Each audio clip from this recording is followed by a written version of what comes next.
I am sending right now in the music category, or resending, I guess, Hogwarts Great Hall.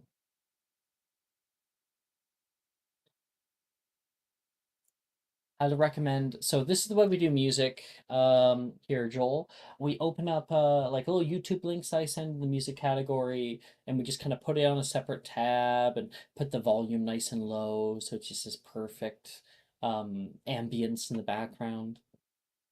Is there a certain timestamp that it's meant to be at when I click on the video? Nope, Okay, doesn't matter. because it was at 22 minutes when I clicked on it for some reason.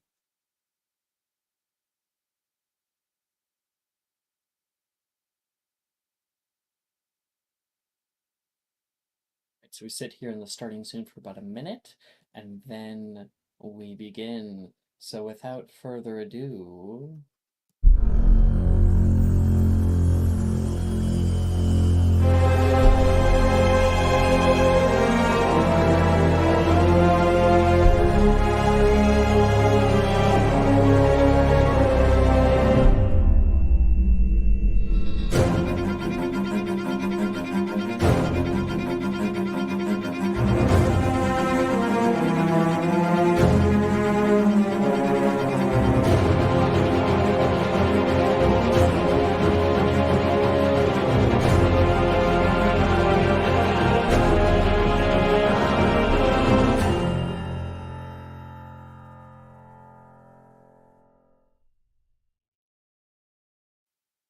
hello and welcome everybody to Magic and Mysterium session dose. Um, we are all here once again this evening, and as a little recap for our last two episodes, our first episode we had Diagon Alley. We were able to meet a few other stragglers along the way, as well as each other, or many of each other. We traveled together, gathering our things, trading coins, going to Ollivander's wand shop, and getting our wand for the first time. Um, and then after that, we had in session, kind of the second episode, we had the train ride. We got to once again meet up with each other and talk with each other in a more formal capacity. We had fun trying out different candies and whatnot, and then got down, walked through Hogsmeade and down to the docks, where we took boats out to the Black Lake, found our way up into the castle proper. Um, and we had started and completed our sorting ceremony, but today, since we have so many new little players, we're going to have a bit of a time jump backward. So I'm going to redo a bit of the scene from last episode.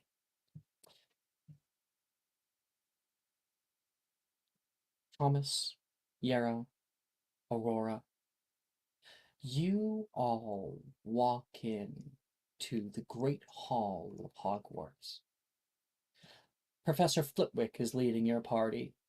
Many people are pushing through, and you can see a grand hall filled to the brim with students of all ages. There's a reason they call it great, for your eyes gaze out at everything all around you. The high ceiling is washed by an enchanting view of the night sky. Little flickering lights float as candlesticks in the ether above. On the far right, a wide fireplace breathes warm life into the space.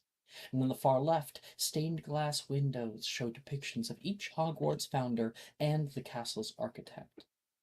Long tables sit before the teacher's stage, filled with older students, each with house crest and colors. On the far left, the emerald greens of Slytherin House. The visage of a coiling snake rests in a hanging tapestry above, its neck rearing back to strike. I'm getting some background noise. You just talked. Oh, there it is again. Oh, is it me? Sorry. It might be you, Joel. You can just mute for now. Yeah. Um, the On the middle left, the golden hues of Hufflepuff House, its tapestry of a badger standing on its hind legs and bowing to you as you enter. On the right of the middle, the azure blues of Ravenclaw House, the crest of a soaring eagle. I know it's super dumb that it's an eagle and not a raven, but whatever. With its wings outstretched to greet you.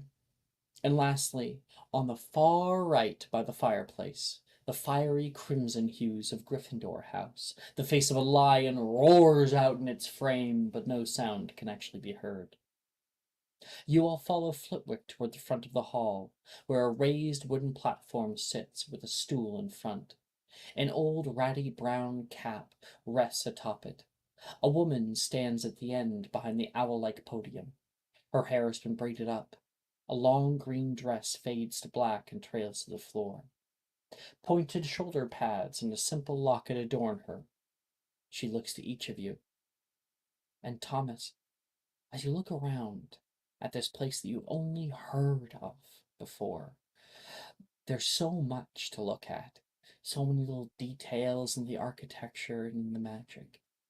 And from behind you, somebody is up on their tippy toes trying to look over the group of students that you're currently in um and when you look over your shoulder because they're getting a little too close, you see a girl with bright rainbow hair. Aurora, can you please describe your character and what she's doing? Um, you see a very kind of a short girl.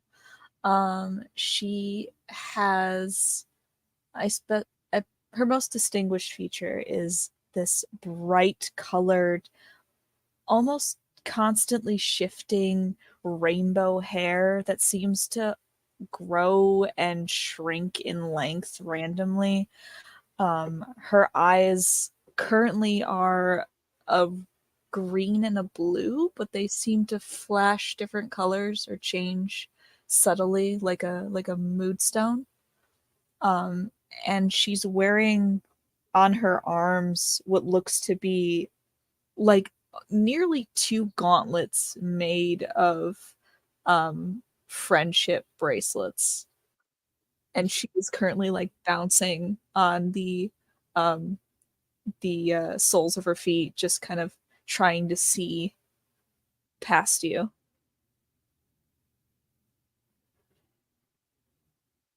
Thomas, how do you react to this girl getting a little too close to comfort?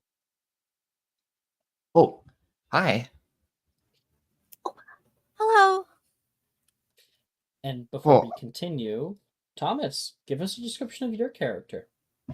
so you see Thomas is a little on the tall side, more of like an average height young man. His eyes are kind of like a lighter blue color, and he has short brown hair. He's kind of like his hands are kind of like crossed in front of him. He's like looking around at everything in wonder, and then he gets a little distracted as he turns around. Um, but he doesn't seem like nervous or anything. He seems very happy to be where he is in Hogwarts finally. Um, it's been a long time coming for him, and he's glad to be where he is. Um, wow, I like your hair. Oh, thank you. I like yours. Thanks. Do you know what house you're gonna get sorted into, you think? Oh, I have no idea. I hope it's like the floor one. Oh, The floor oh, one? do you know like which houses are which? Yeah, there is the one that has like the small animal on it, and then there's the one that is for smart people. And my mom told me I'm probably not going to get into that one. And there is the one that is, I think they might like gardening because they wear a lot of green. And then there's the floor one. Floor one. Yeah, they say it in the name. It's something floor. Gryffindor. Thomas is like, he takes a second to like think. Do you mean Gryffindor? The Oh, it's a door? I think it's well, I don't know if it's a door, but it's that one over there. And I go point at the big red banner on the wall with a lion on it. And as you point over there, um, Aurora, you can see somebody at the sitting back, kind of as an extra seat at the teacher's table, waving over at you. Oh, she'll like do like a really big wave, her friendship bracelets like jingling. And yeah, you like give like a big wave as much as you can. And when you do that, um one of your friendship bracelets falls off of your wrist, flies out, and whack hits another student straight upside the head in front of you. Yarrow? Ow! What the hell was that? You see Yarrow turn around to look toward you. Aurora, probably a little embarrassed. Yarrow, can you give a description of a character? Sure. Yara is a pretty small girl. She has long black hair and really blue eyes. Um, uh, she Getting the art right looks now. what? I'm getting the art right now for you. Yeah, and she looks not extremely happy or excited, more like frightened to be there. But yeah, that's the description. Yarrow turns around to look at Aurora and Thomas. I pick up the bracelet. I guess it's on the floor now. And What does the bracelet say on it, Aurora? Spelled out in beads. It says without vowels, sorry for party rocking. Okay. Sar for Burden. put rock. Yeah. Yeah. Okay. She'll put it in chat, in private chat. Oh my god. I see Joel put in. It works. It works. So she picks up the bracelet. She looks at it, trying to keep a straight face, and looks at Aurora, and she asks, "Is this yours?" I am so sorry. These things just come off. They have like a mind of their own sometimes. I'm sorry for hitting you. Oh, it's alright. It's not a big problem. I do have a pretty hittable face. A pretty hittable face. My goodness. I don't think it's that much of a target. But here, actually, I'll take that one, and you can take this. And she'll take another one from her other arm and pull it off and hand it over to her. She'll take it. Are you giving Yarrow a bracelet? Yeah. Okay. She'll take it. She'll smile at you, and she'll put it on, and she say, "Hey, thanks. That's lovely." What does this one say? Oh my god. Here's the problem, Joel. Y is a vowel. Y is not a vowel. It's not a vowel. It's a pseudo Only vowel. sometimes. Yeah. It's not a vowel when it's at the end of a word. Mm-hmm. Is that the rule? I think so. It can be used as a vowel, but it's often not. Huh. often It's just only a a vowel when it's at the end of the vowel. word, actually. Wait, is it the other way? No, I don't know. I don't. The problem is Mara's so deadpan that like she can say anything, and I believe it's a lie because I just know her. One of us always lies, one of us always tells the truth. And I'm here to All tell you right. that Y Okay, is not I a have vowel. solution to this. I'm going to shoot one of you in the chest. Were you shot? But how do we know then which one's the vowel? I don't know. Anyway. What do you think, Tess?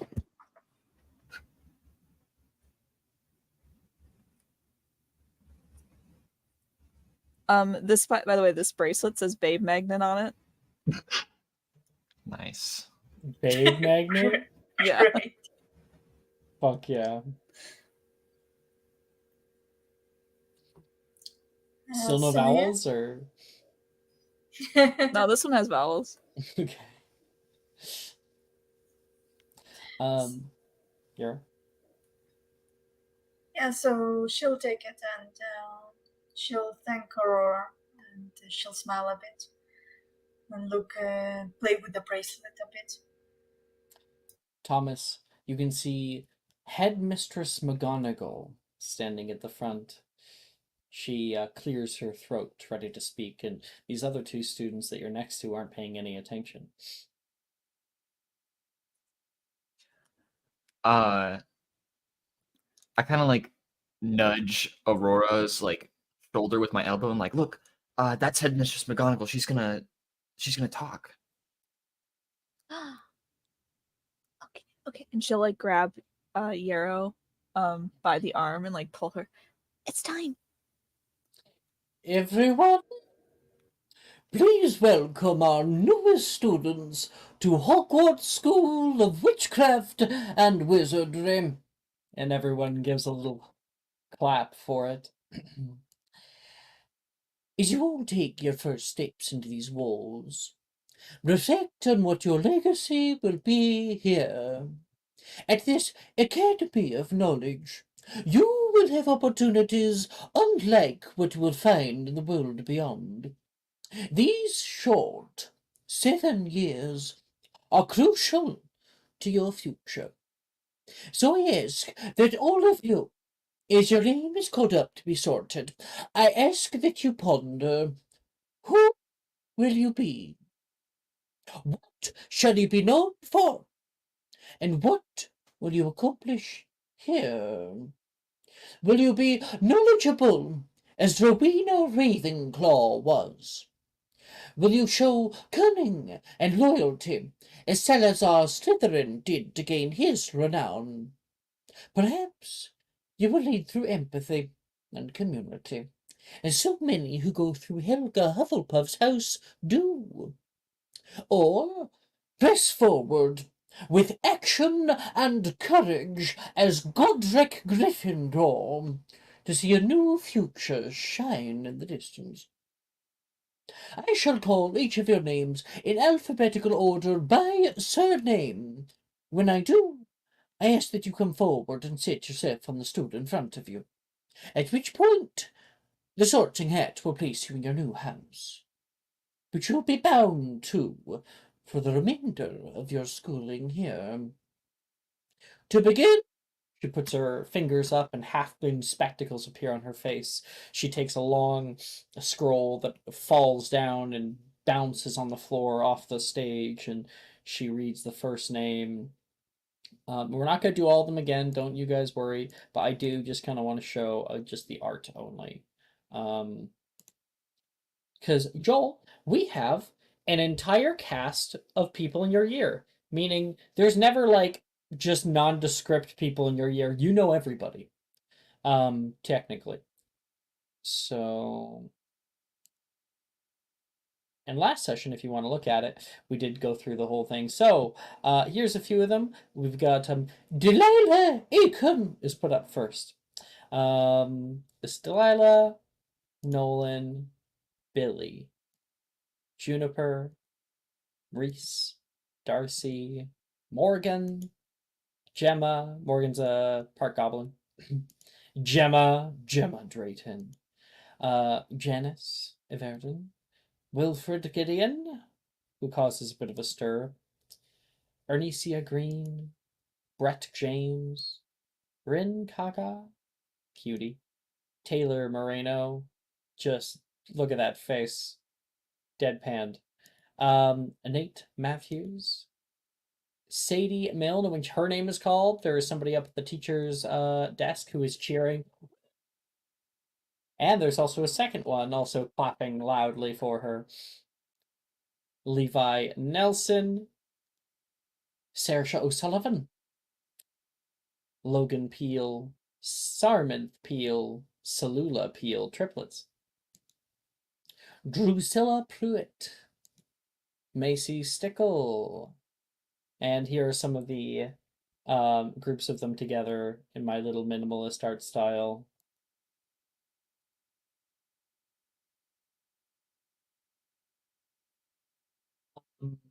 And interdispersed within those, other names are called. Of course, we can see Esme, Charlotte, Fee, Cassian, but they'll get a bigger spotlight in a little bit here. Your names are called, and in alphabetical order by surname, it would be first Aurora Green. And immediately there's a woman at the teacher's table who stands up, clapping heartily. Aurora, do you want to describe this woman? Yeah. I used to have art for her, but I don't anymore. I'll have to pull it out. But she is a woman, average height, long, kind of messy looking brown hair, wearing like I guess the closest thing to like a formal hippie attire as you can get. Long necklaces and freckled features, kind of exaggerated makeup.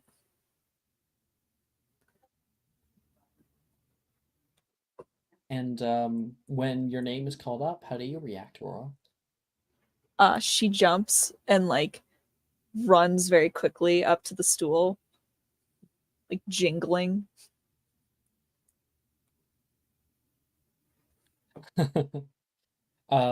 There's a few chuckles from older students seeing you come up, and you sit down there. That old brown hat, like you've seen be placed on other people's heads and call out different names, sits on yours, and you get this weird tingly sensation that runs down your back. Do we see something? You see her hair like almost like a ripple effect. It um curls like waves outward, and it goes like a stark white color passes through it and out of it very quickly. Settle down now, settle down. You can hear a voice within your mind. There we are. Miss Crane. Hi. Oh, Dr. Cassidy.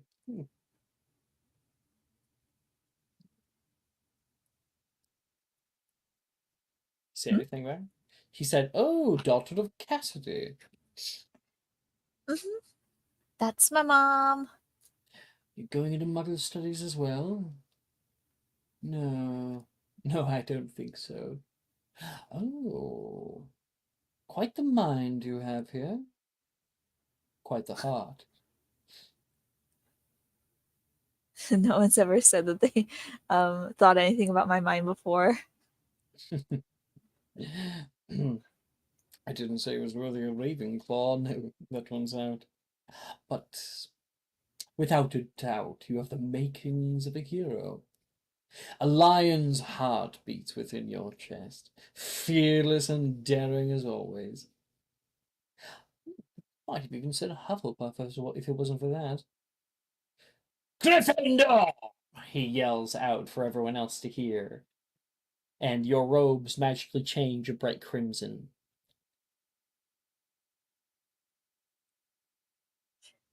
She will jump up, like forgetting that the hat's on her head, and almost go to like run off with it. Put me down. She'll Flitwick stop has to halfway, go over. then run back. Miss Crane, Miss Crane. Takes the Sorry. hat from you. And more names are called, and then eventually the next person would be, if I have my alphabet correct, Thomas Wood. Wouldn't it be? Would be Yarrow first. Is it It because would be Rook's- Yarrow. Damn it, I got my alphabet Rooks. wrong. Because it's I my was last R name. before R. W. Yeah, last name. Okay, so fuck you, Joel. The next name that is called is Yeto Rooks. All right. As her name is called, she kind of jumps a bit, but not from excitement, but because she didn't expect her name to be called. And she starts walking. It's not a fast-paced walk, but it's also not slow. She just casually walks to the chair and sits down.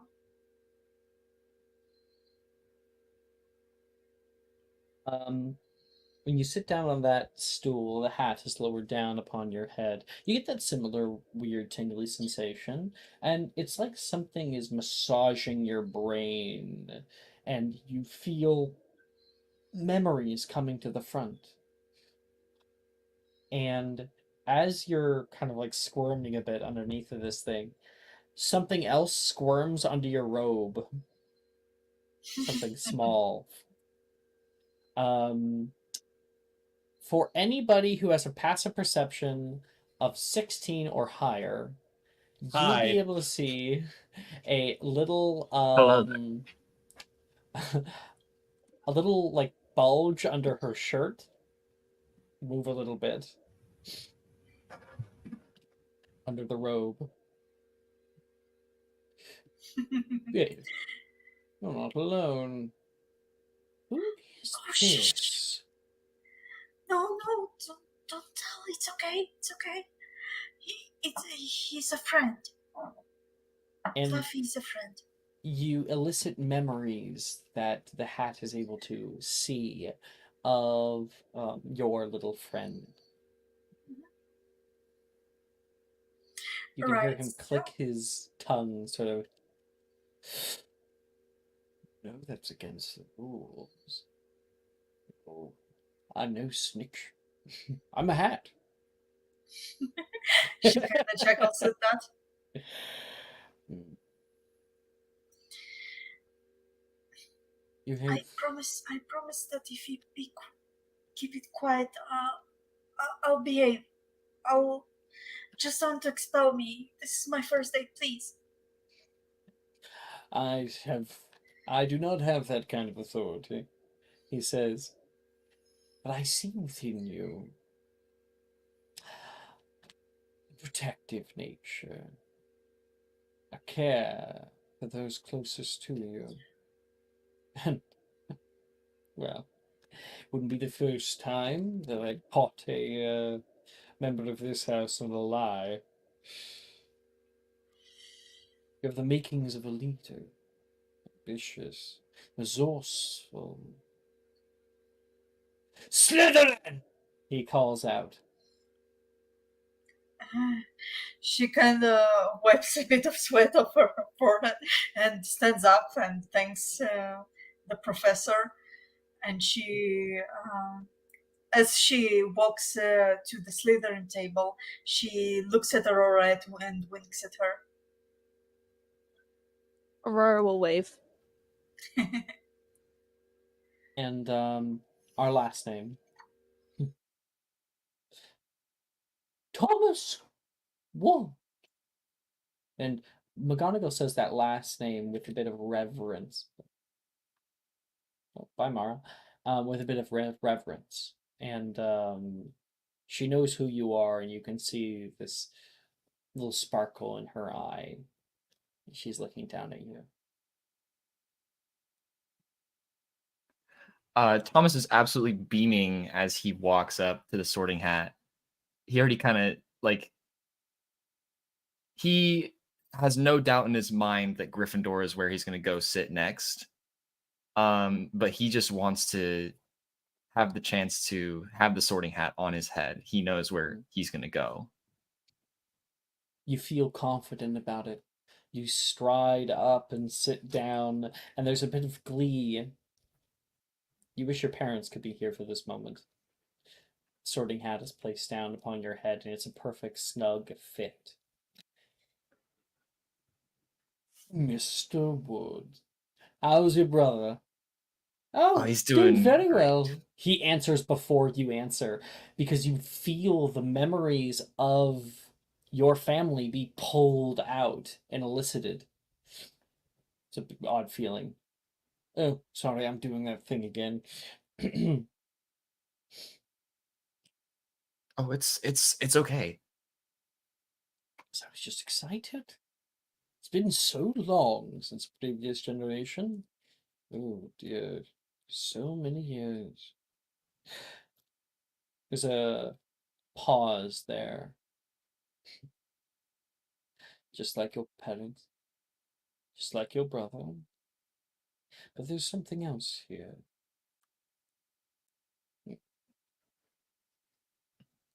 Holds head high. I see a brave heart within you, a spirit that yearns for adventure, and something new to find out for yourself. I know where you belong, as do you.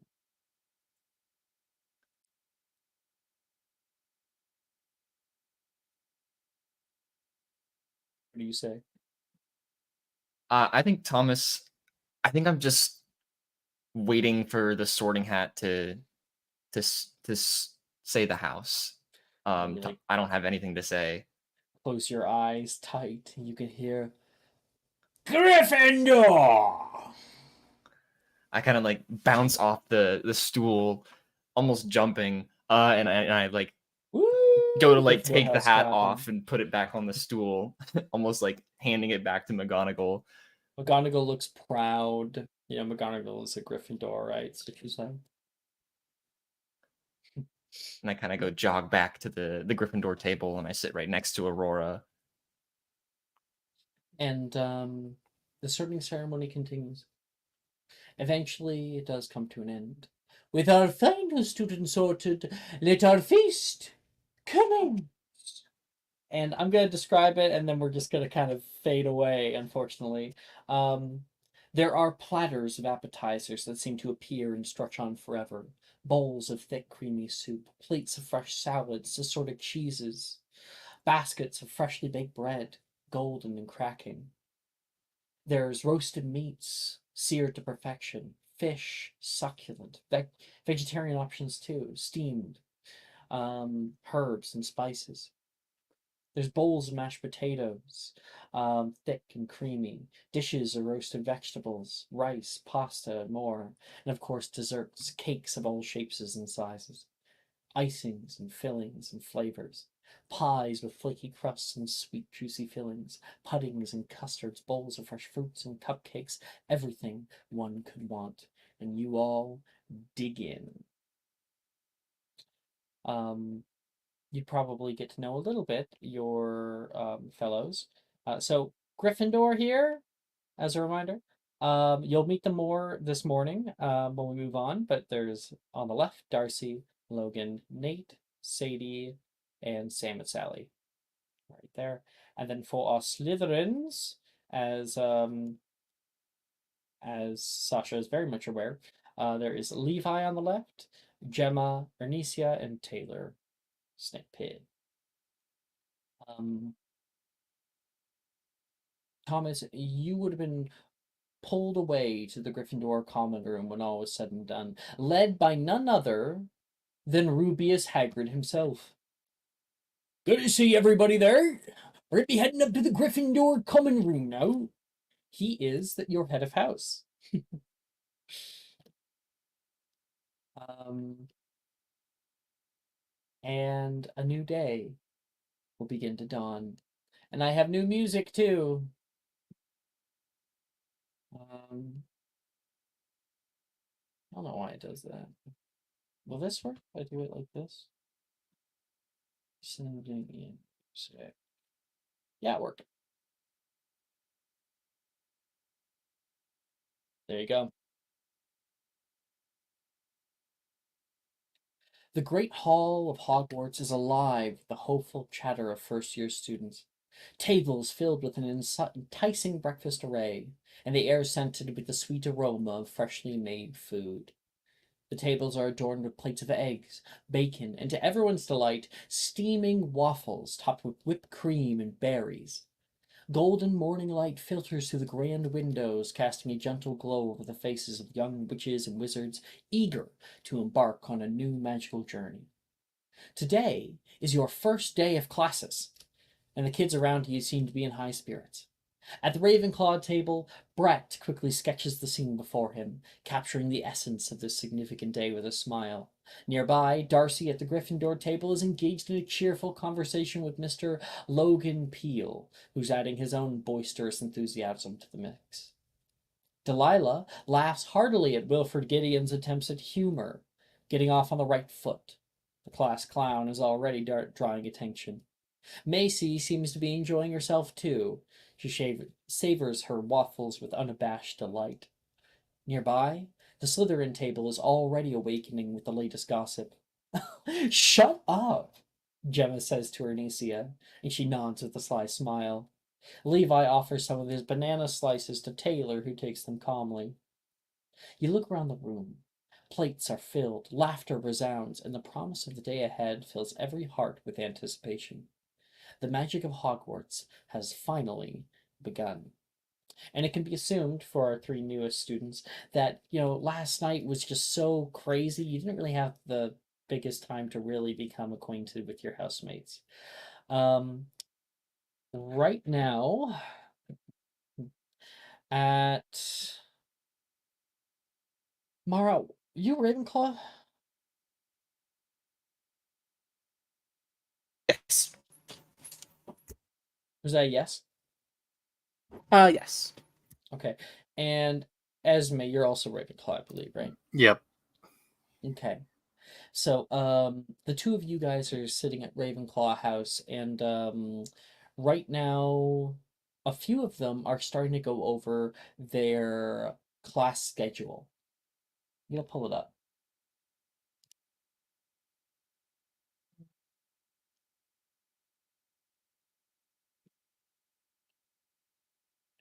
Here, zoom in a bit. There we go. This is your class schedule for everybody. Looks like we have transfigurations first thing, Drusilla says, looking over toward Cassian. Do you have the same? He looks down. Yeah, looks like it. I think maybe we all do. He'll look over to Esme. Wait a second, Saoirse says. Don't they do like 2 houses to a class? And Janice answers very quickly. That was before the decrease in students after the war. Now we all do them together now. Oh, I suppose that's nice. More friends and all, huh?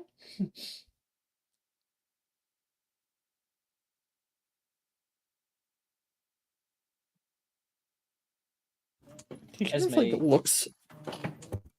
go ahead, Mom. Oh, I was gonna say, kind of looks around. That's still kind of a lot of people for one class. Looks around, and I think Reese starts trying to count a bunch of them, and Janice says, it's only 30. Drusilla turns to her on the right. How the hell do you know that? Because there's 30 of us. Duh.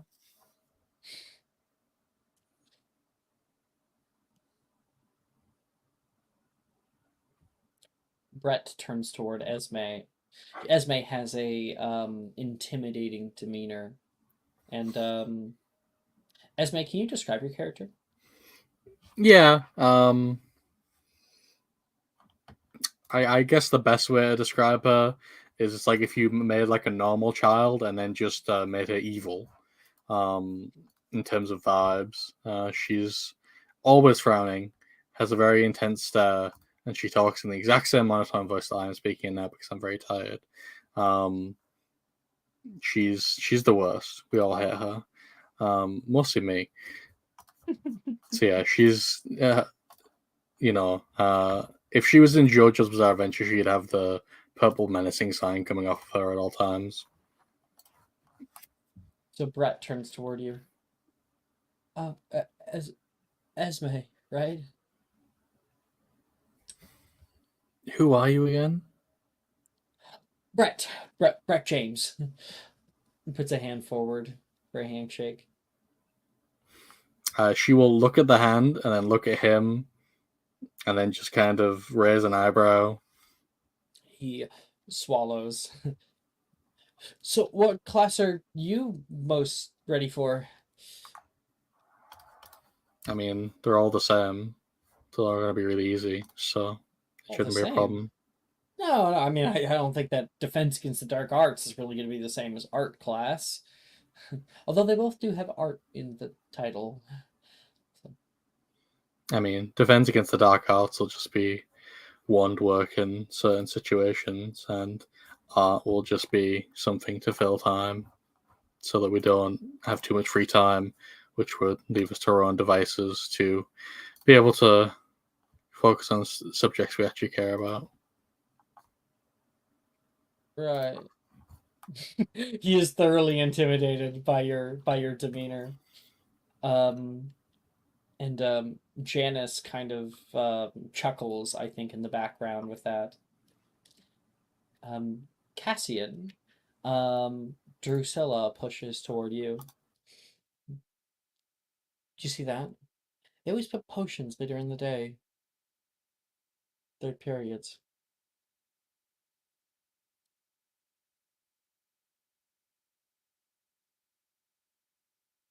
Mara? Sorry, you cut off me, Alex. Could you repeat that? And I was like, Okay. stuck to me. Drusilla looks over your shoulder at the schedule. She says, they always put potions later in the day. I hear our potions professor is one of the best in the country. Professor Slughorn. Been here forever. Practically as old as the school. He probably gets a bit wide-eyed at that. I've heard about him, but only in articles and books. And can we please get a description of Cassian? Yeah, he's very pale, slightly taller than average, but thin. He has kind of just this pollard to him, I guess is the word that I will use. Medium length, curly black hair. He looks incredibly awkward every time someone kind of speaks directly to him.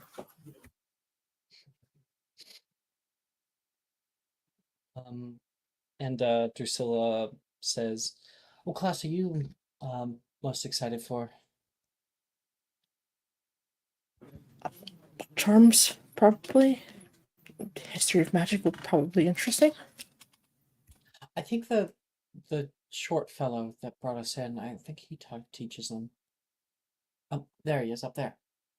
She points and can see Professor Flitwick at the teacher's table with his high seat and eating with everyone else. He'll turn back. I think I heard someone say that he's our head of house as well. I think she looks back at you. Well, of course he is. He brought us to our common room last night. He's gonna look around like he knew that, but 100% wasn't paying attention on the walk back. Sure, she says with a little smile. And cutting away are two sisters over at Hufflepuff House, I believe. Mm-hmm. Hi. are already digging into their breakfast. Delilah and Wilfred were talking together, and Juniper looks down at her stuff. Wait, there's herbology class? She is lost. She's not really paying attention because she's just admiring her armor, really, feeling the runes on the bands and the crystal ball. So she's not paying attention to like anything at all. Charlotte is going to poke Fee in the side of the head. She kind of just, as you poke, her head moves, which is like still fixed, doing this. But eventually she gets the hint and signs, what's going on? Charlotte will sign back. Classmate had asked a sort of general question, and I feel you should socialize because you like that sort of thing. She looks around at anyone who's just said anything. And kind of like that time has passed for the most part, where you can look over and see Juniper is talking to Morgan right now, and he's going over. Yeah, herbology is one of the core subjects. We'll probably be taking it for quite a while, and she says we like grow plants and that. Yeah, there's whole greenhouses. You didn't see them on the way in? No. Juniper looks excited. Wilfred looks over toward Charlotte, and Charlotte isn't looking directly at him, but he goes, "Can you pass the syrup, please? And Syrup, please." Fee kind of nudges you and just signs he wants syrup. And signs towards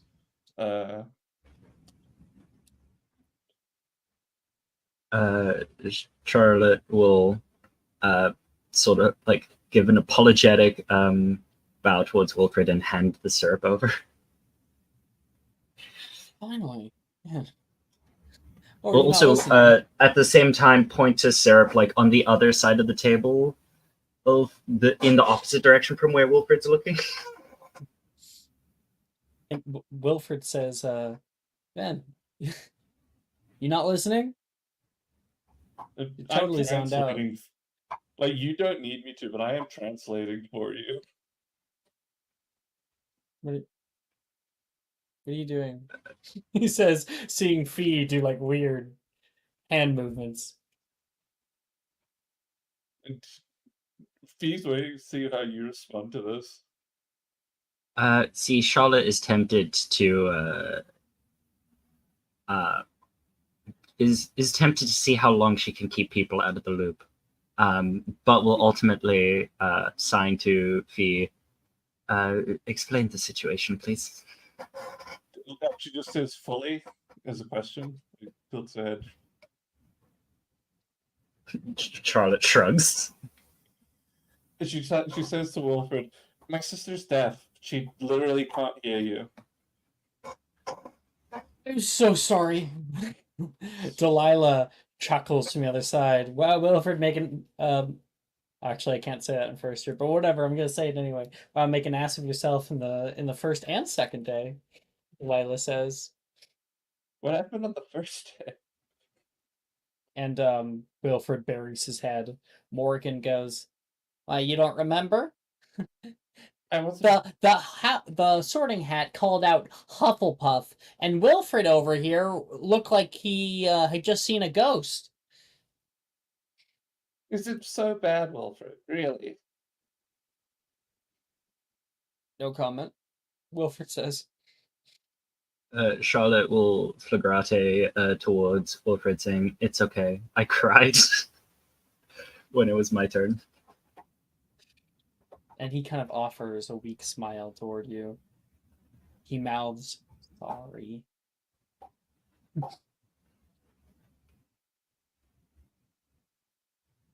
Let's get a description of these two sisters. So, we're a little tall, aren't we?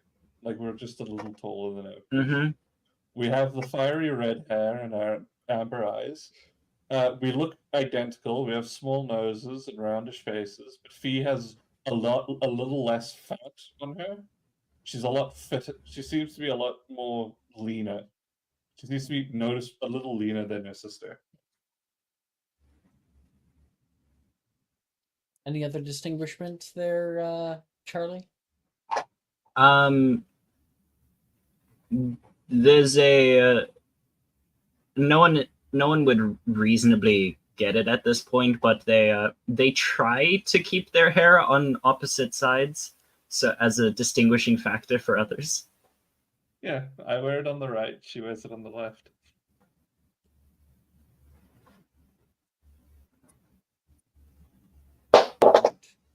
Oh, big noise.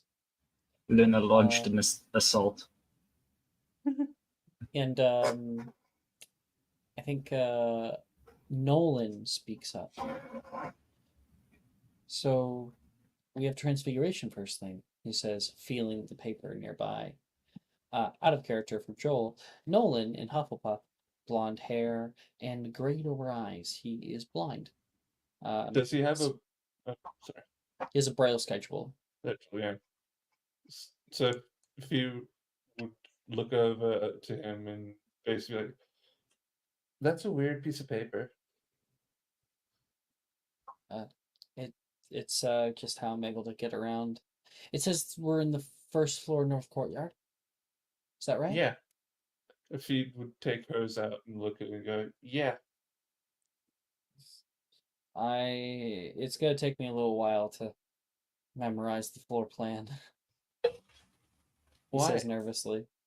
I know it's a big place, but it's not. It shouldn't be too difficult. No, it always takes me a little bit so I don't not bumping into pillars and whatnot. I'll probably have to spend most of my free periods just exploring. You're as clumsy as I am. Sometimes I get lost in my thoughts and just bump into things. My brother would like to say so, but most of the time me banging into him is purposeful. So Well, I'm sure you can follow me. and Like, he kind of smiles there. I'd be much preferred. yeah, I think I think. Oh, have you met my sister? And she gestures to because I don't know he's blind at all yet. You have a sister. Yeah, and does he look in the direction she's gesturing? No, he's not even looking at you. And I think she's good enough mind to go, wait, can you not see it all? He kind of like chuckles for a second. Can you not see? Well, sorry, I didn't know you were blind. No, I've never I have really been quite. since birth, so nothing new for me. Yeah. I Hi, Fee's sister. Nice to meet you. She can't. I don't know. She kind of panics. I don't know. She can't. She doesn't speak. She's deaf. So Oh, that so let me. makes more sense. But if you want a proper intro, she gestures to you, Charlotte, for your hand, and he takes like Nolan's hand, and she like makes them meet, like to shake hands. uh, hello, it's very nice. Wait, I'll I just can. he waves She can. I and can shakes her translate. hand. I can translate between the two of you if you need me to. You excited for Hogwarts? He asks. I am, and she looks for Charlotte's answer as well. Charlotte will sign back. I am quite excited. Tell him he sounds funny. I don't know. Jokes, humor. Tell him he She sounds said- funny. She's really excited, and she thinks you're really good. She says she finds you really funny. Well, I'm happy to be in class with him. Maybe we'll have to partner up sometime with your help, of course, Fee. Of course. And elsewhere in the Great Hall, um, Yarrow, are you here, Sasha? Yeah, yeah. You're sitting with the Slytherins for the first time. I guess the second time. Um, you you're currently sitting next to Ernisia and across from Gemma. Um, Gemma is just eating into her waffles, and she looks across and can see Ernisia is currently building a like tower out of waffles and toothpicks. What are you doing? Having a little bit of fun, Ernisia says back. I'm not the only one. Yarrow looks at Ernisia and she looks at the waffles and she gestures to the waffle. You're doing it wrong. Here, I'll show you. And she stacks the waffles in a way that's better than what she did. Well, let's see if it's better. Yeah. You could make an investigation check. You can make a performance check. Okay. Up to you. Yeah, let's see. I think investigation's better for you. Yeah.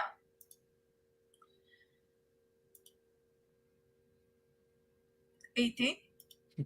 You build a new tower for her that has a much more structural integrity, and her following your direction pours a bit of syrup out at the top of it, and you can see smoke coming up like a chimney. Okay, that's cool. I See? don't think I got your name. I'm Ernisia. Hey, I'm Yarrow. It's nice to meet you. No. Last name? You can hear Gemma peek up. Rooks. Yarrow Rooks. She thinks for a minute, and then next to you, Levi kind of chuckles, like the chess piece. Yeah, like the chess piece. And that's when Taylor sneezes. Like, mm. Bless you. Does anyone see a cat nearby? She says, looking around, and people, no? Does anyone own a cat? Oh, shit. Ernesia's like, when I was really little, we had like a little kitten. We had a little litter of them, but we sold them all. Excuse me for just a moment. Do I know where my cat, my dogsie is? You left your little critter back in the common room, or so you thought. Make a quick perception check. Okay, sure.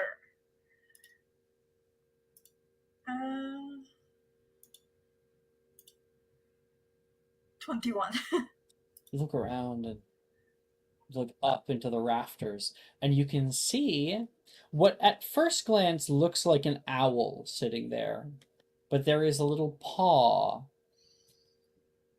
that's scratching, and some like hairs coming down toward the table, or like tiny little fluff hair like feathers.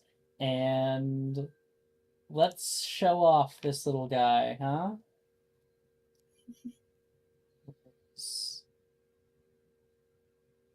Oh, where is it? There it is.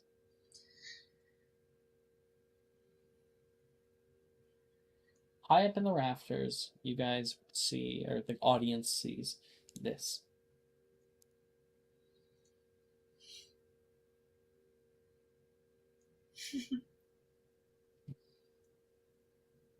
How the heck did he get out of the cage? Or she, or whatever. But Any edits to how they look? Coloration, Uh, type of owl, type of cat. Maybe they look the same like the picture, but maybe a bit darker. So it's like a brownish kind of owl slash cat. Horned owl type. Yeah. Little like kind of white spots sitting there. Yeah, this thing you can see the tail is waving left and right up above, and then Taylor sneezes again. Hmm.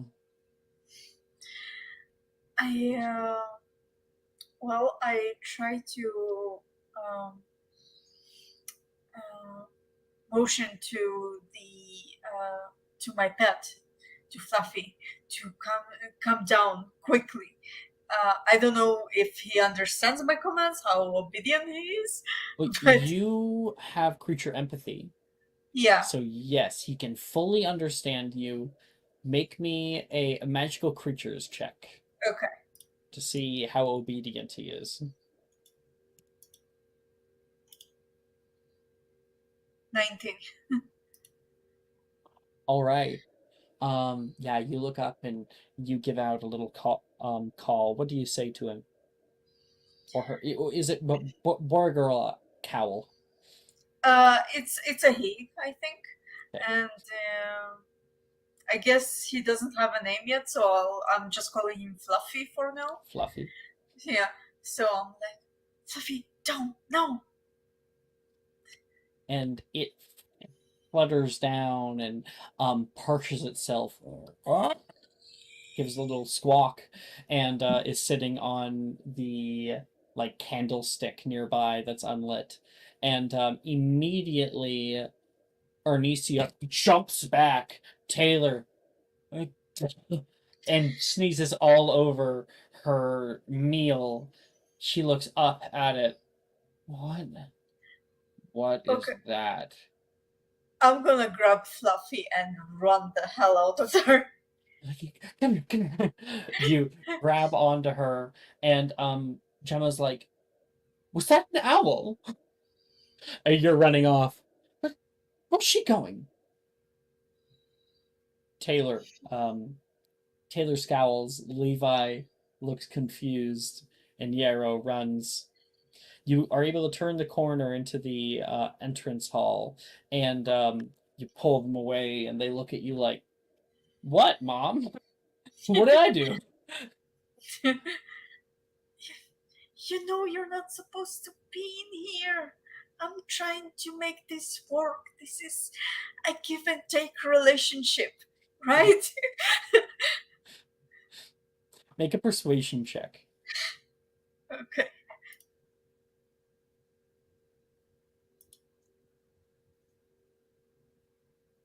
Oh my god. That. Oh my god, it's a 3. You have 3. You can see it like puffs down, just begins fluttering, and releases from your grasp and starts to fly away, like kind of you get, because of your creature empathy, you get the sense that it flying away is indignant, sassy, kind of like, fine, then you'll never see me, like um emotional. Okay. I'm gonna chase it, but you can go to another person. Absolutely. Yeah. Right now, Thomas and Aurora, you guys are at the Gryffindor table. So let me pull up Gryffindor again. Um, you can see all of these in the NPC art category if you ever wanted to. I'll set a little link to it in first students first and fourth year. Also, if we want to see all of our year, this is all of them side by side. All the NPCs.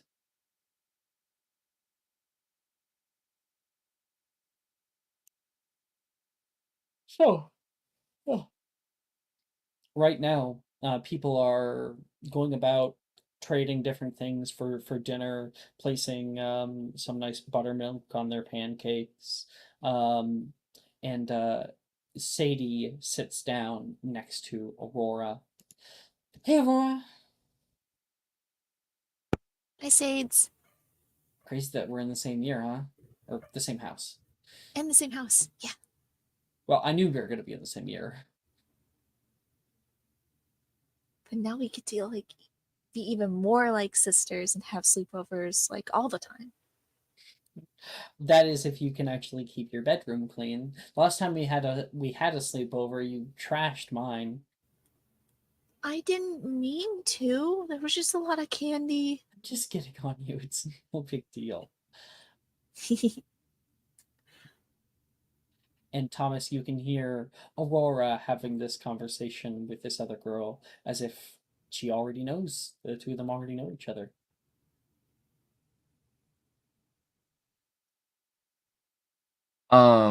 I would like to ask, because I think Thomas, the number one thing on his mind right now is Quidditch, as is not unusual for him. I think on his first night he would have tried to figure out who's on the Quidditch team. Is it possible that he could be talking to them now, or is he just sitting with the first years and being kind of like, You would be sitting with the first years, okay, at least right now. okay, Yeah, cool. it's important that you get to know these Yeah. this gaggle of kids first.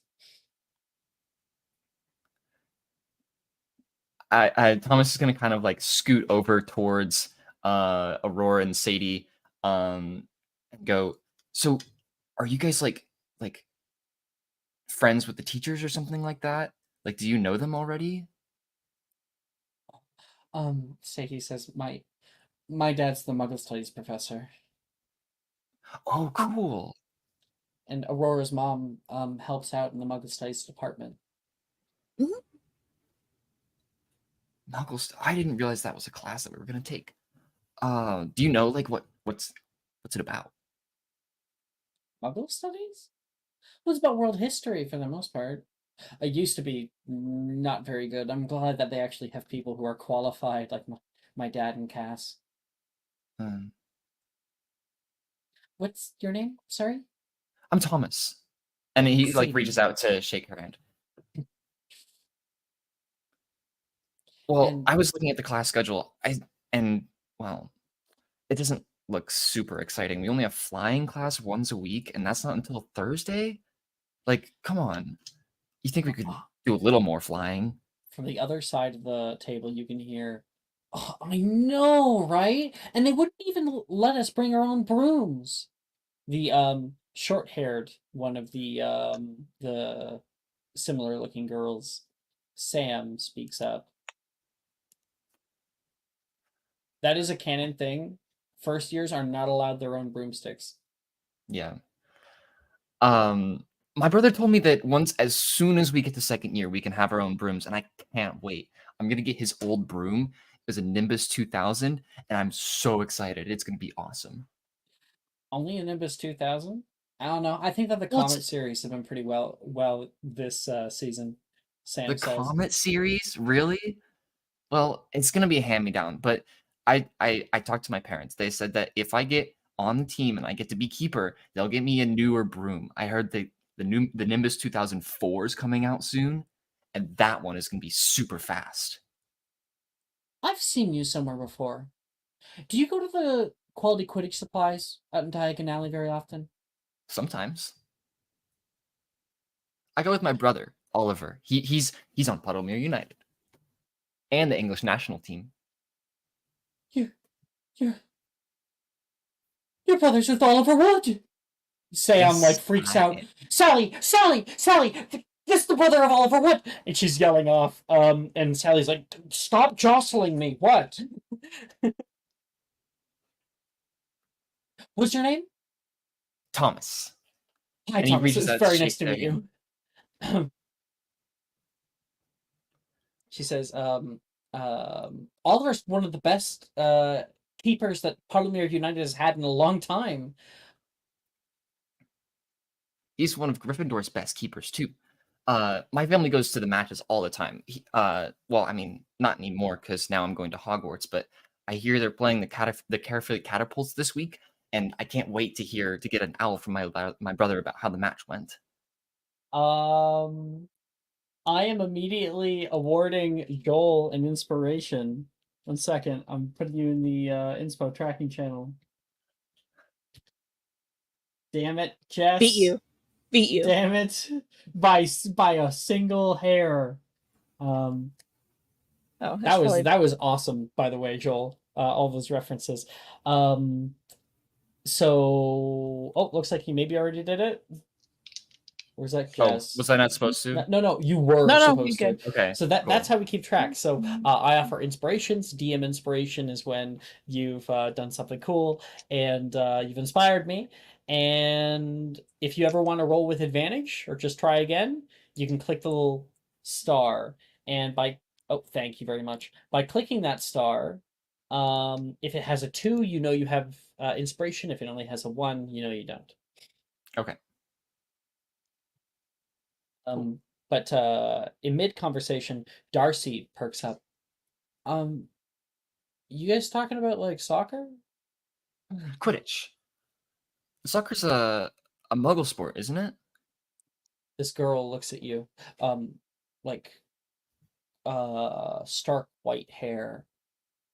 I've heard that term around before, but I don't really know what it means.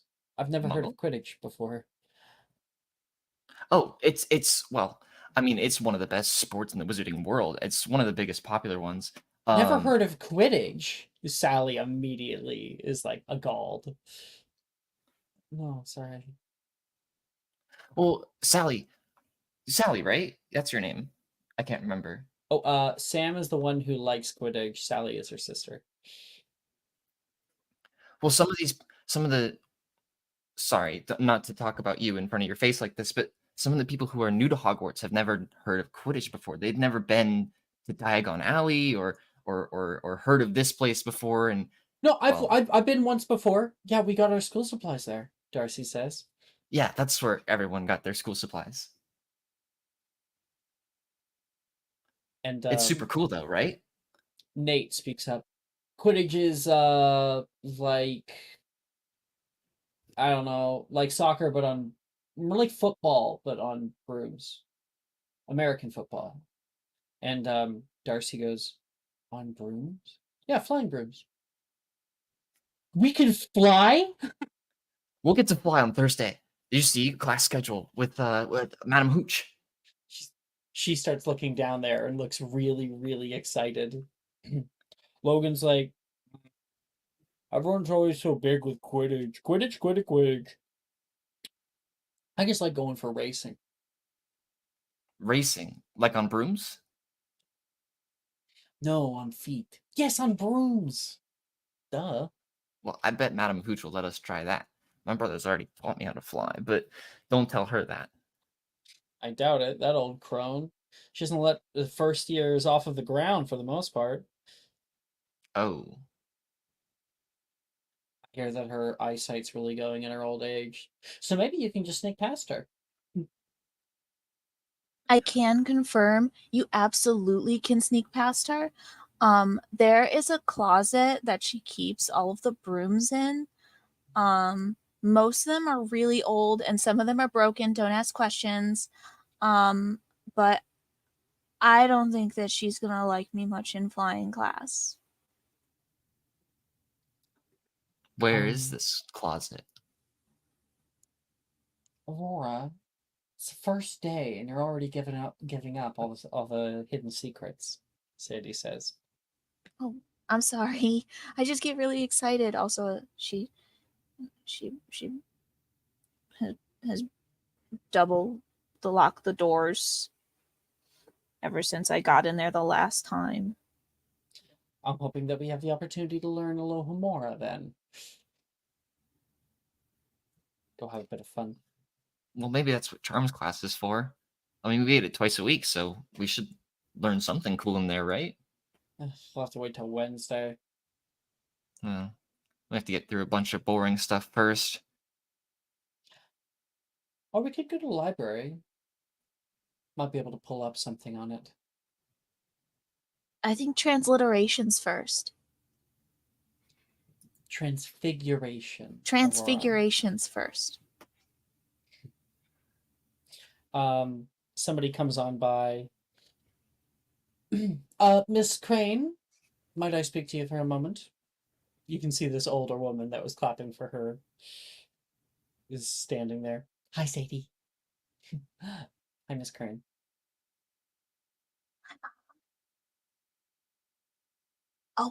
Yes, of course. And she'll stand up, but instead of like walking around the table, she will stand up onto the bench and then walk across the table onto the other side.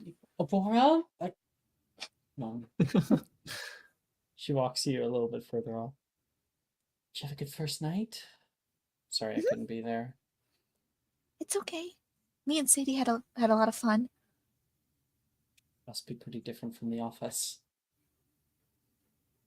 Yeah. It's okay though. 3 years. In the same little apartment together out here.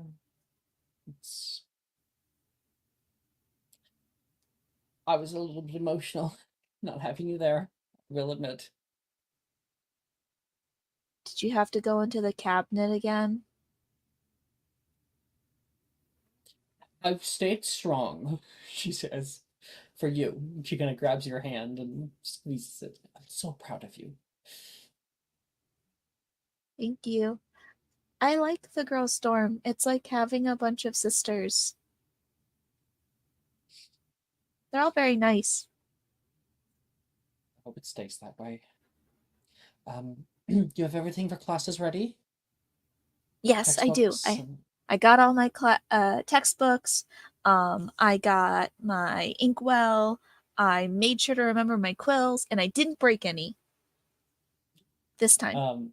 Aurora, you like going through your bag and like showing it, and then she goes, "What's that? What's what? What's that right there?" And she points down at this little blue figurine. Mom, you can't address him. I'll have to cleanse him all over again. You're taking it with you? He's for good luck. All right. I will hold my tongue. But just be careful. Not everyone is as nice. I don't know. I think if I go up to anyone with an open heart, then they have to be accepting, right? Before she can answer, we hear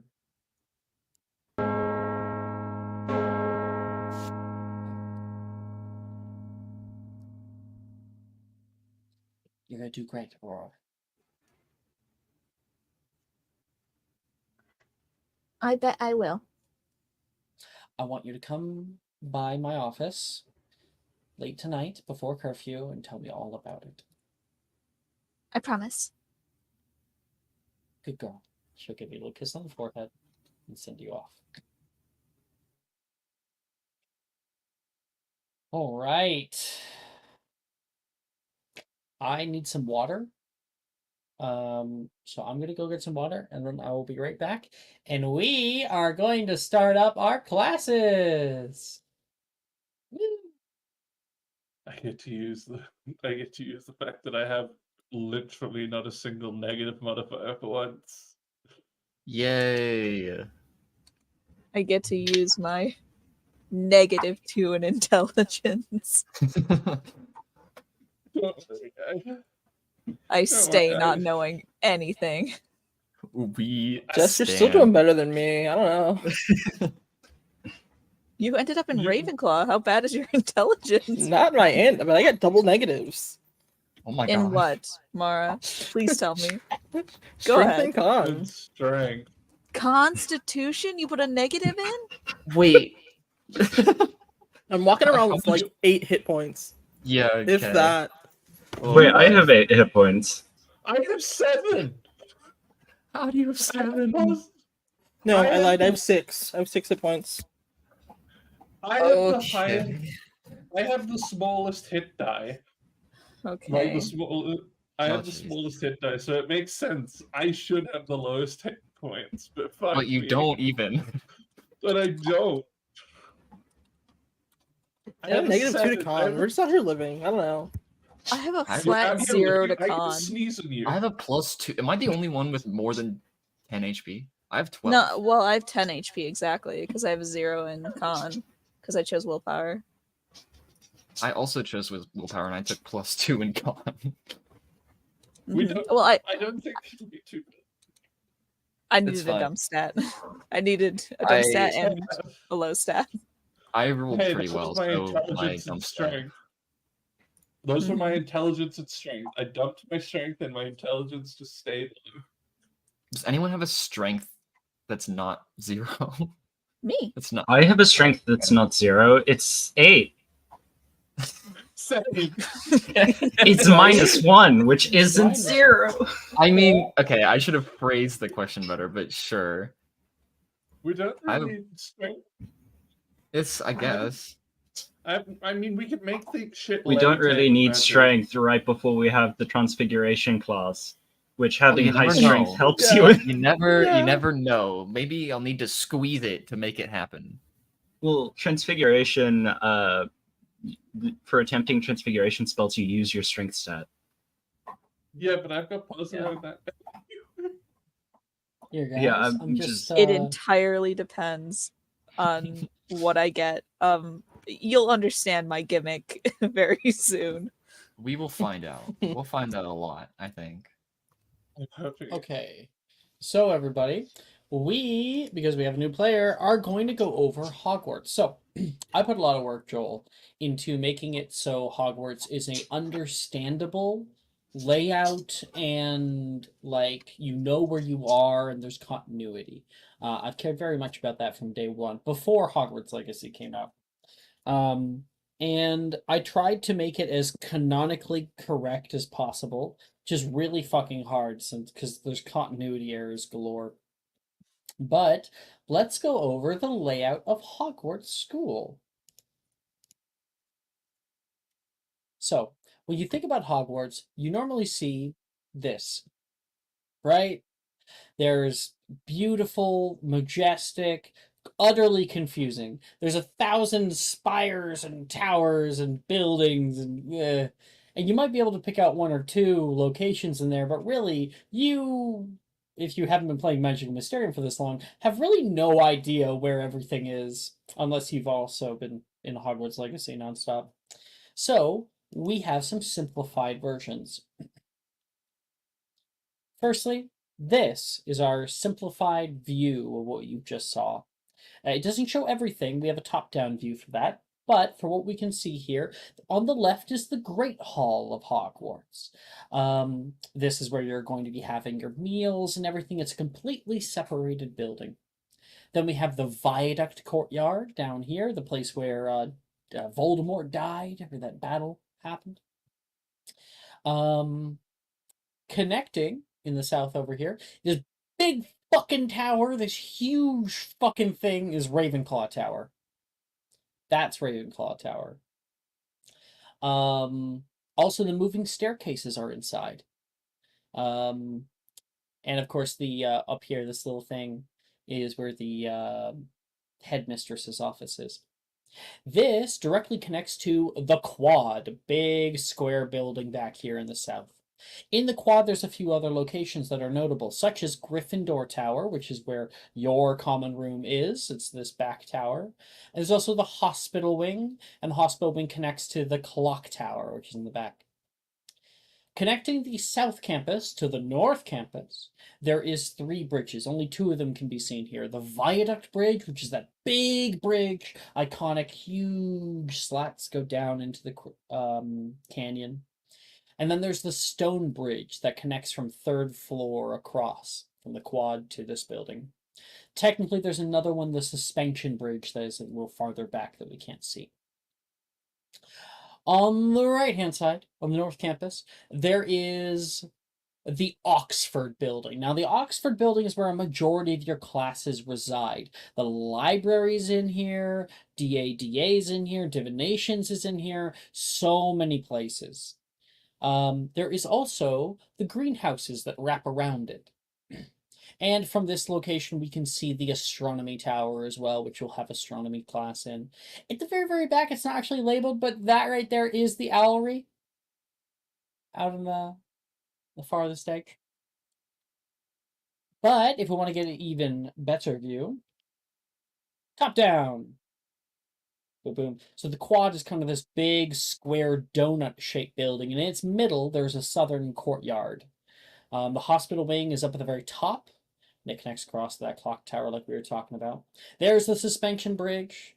So Viaduct Bridge connects the Viaduct Courtyard to the Oxford Building. Stone Bridge is third floor from the quad to the Oxford Building. Suspension Bridge is the quad to the North Courtyard area. Now, the North Courtyard area is the place where Dumbledore went kerplat. He died right there. You can also see the little thing that leads down to the boathouse. You can find even more detailed versions of all 7 floors of Hogwarts in the Hogwarts map category in the reference channel. This is the more detailed version. Great Hall, Entrance Hall, Marble Staircase, the Quad. Move up. The North Courtyard and the Astronomy Tower, the Oxford Building, the greenhouses. Everything is here. And you will come to know them. But that way, when I say Oxford Building, you're not entirely lost as to where that might be.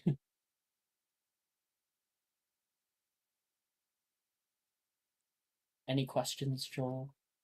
I know everything. No, that all sounds good. Wunderbar. Okay, then let's follow our little band or troupe as they leave. So, as you leave the warmth of the Great Hall, you step into the grand entrance. The famous moving staircases await. They shift and turn, forming a bewildering yet fascinating maze, each step leading you further into the mysteries of the castle. The polished banisters, worn smooth by generations of students, guide your way as portraits lining the walls watch with interest. Beyond the staircases lies the long halls of the quad. A place where history is blended upon the very architecture.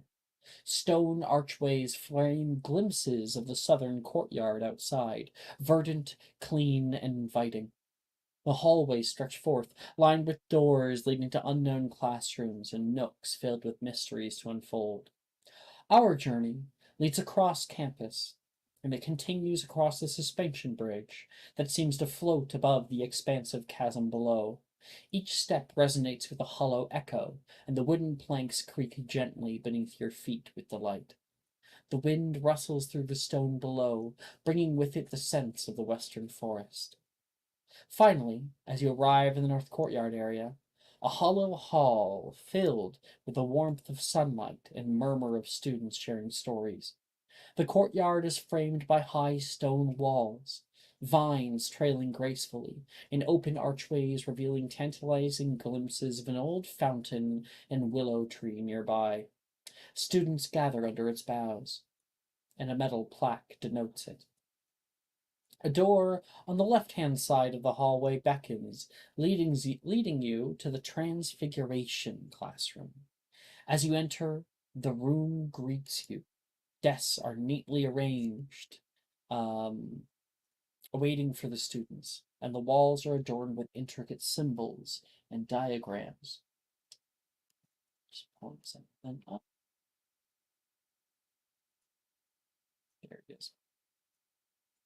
Rows of 2x2 wooden desks stretch across the room, polished and worn by years of diligent study. At the front, the teacher's grand desk sits, with less than neatly stacked papers. Groups of students gather, some perched on desks, others standing in clusters, engaged in animated conversations. Laughter and voices fill the room, mingling with the soft rustle of others taking seats and gathering books and supplies. All of you are going to sit down next to somebody. You can choose out of character. Meanwhile, Thomas, I would much rather you roll me a d30. Okay. So you sit next to a random person. Let me just do that really quickly. Sure.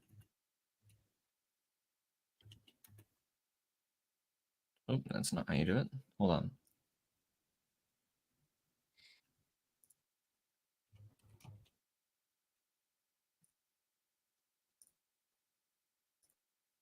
Oh, right, no. You've never rolled before. So you go exclamation point R space 1d30. That's how you do random, like Cool. custom rolling. Thank Sorry about you. That is a 28. Oh. Oh. Okay. You sit down next to Cassian.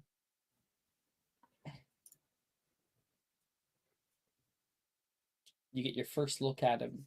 This odd, kind of awkward student getting out his books and looking up to the front. Cassian, you see this brown-haired boy sitting next to you. He would turn. Nice to meet you. Hi. I'm Thomas. Nice to meet you. I reach out my hand. Cassian. Nice to meet you as well. He'd reach out his hand. The two It's of a you firm handshake. shake. Firm handshake. Roll athletics. Ah! God, Cassian wilts. Oh, Um, sorry. What does Thomas notice about the books that you've brought out? There's one of them that are a little different. What does the title say, Cassian? Oh God, he's probably reading. It's definitely like an upper level transfiguration book. It's like Transfiguration Through the Ages, probably would be the title. Or it says like transmog and ad hoc. And Transfigure it's ages. Transfigure ages. I like Yeah. that. And yeah, Thomas, you don't remember that being on your supply list? Thomas I tilt my head to like read the cover of the book. Oh, were we I don't have that book. Was I supposed to bring that? Oh, no, I found this one in the Ravenclaw. There's a library in our common room. Oh, okay. That makes sense. Ravenclaw books. Okay. Cool. That's good. I like set down little like messy like pile of my stuff on the table. Like push it to a corner and try to keep it away from Cassian's stuff. It's like, if you'd like, you can borrow it. That's okay. I'll get my own copy if I want to read one. You like looking at this stupid thick text, by the way. Thomas has no intention of getting his own copy. And elsewhere, other people are starting to sit together. Obviously, Fee and Charlotte sit together. Question mark? Yeah, see currently why not. currently she is the only one Charlotte knows can understand it. Fee, Charlotte, you guys sit together and can see this darkened classroom. There is taxidermy animals that adorn the walls near the ceiling. Is there space for Nolan to sit with us, or does Two he by want to two, just? so no. Fee would kind of say, and would just say, Nolan, I kind of need to sit with my sister. It's not a problem. Thanks for leading me down here. I'm not sure I would have found it on time. Well, I hope you find your way around a bit better. Are there any like distinguishing landmarks that you could feel as you came here? I'll take my rounds probably at the end of the day, see what I find. All right. You sit down next to Charlotte, and Nolan goes to sit down at his own desk. Do you want?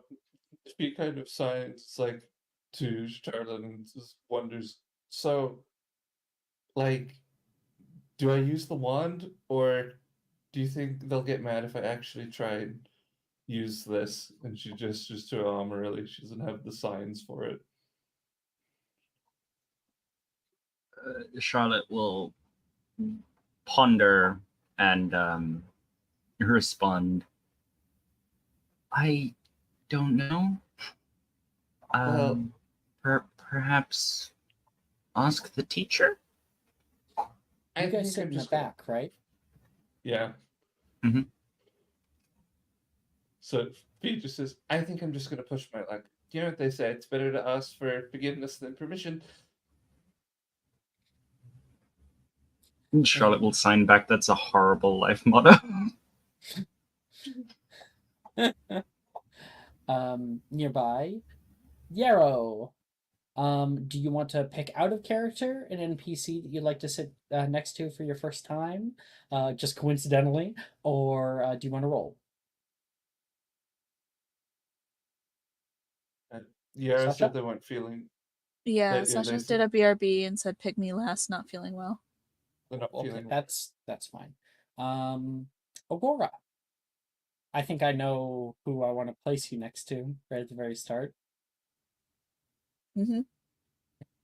You It's a go to just disaster. kind of take a seat down anywhere and slap yourself down next to Gemma. So I gotta pull up her slide here if I can. This is gonna go so well. Trust me. So Gemma looks at you. Excuse me. Oh, you're excused. What? No, that's Arnesia's seat. Oh no, was it labeled? I'm so sorry. I keep missing people's labels on things. Arnesia said that she. Oh, come on. She looks over and Arnesia is sitting with somebody else. Hi, Macy. She's saying with Macy. Gemma rolls her eyes. And then, like, realizes that you're still here and, like, offers a weak smile. Forget about it. Your hair's really pretty.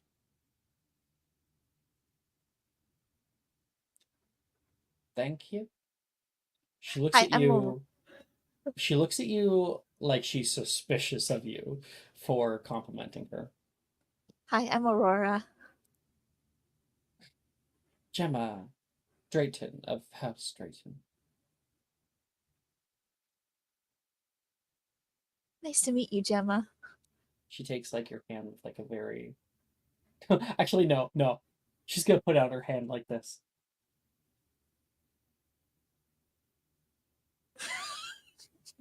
Can I make an intelligence check to see what I'm supposed to do here? Like a history of magic check.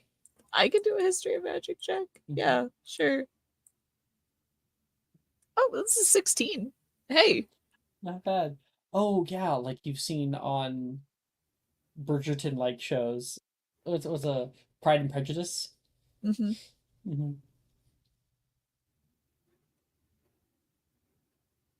She takes her hand and then like kisses it. You can see this slightly. Oh, um, yes. She pulls her hand back. I've only ever seen that in movies. That was pretty cool. Gemma is like so weirded out. Like, what weird first year just sat beside me? And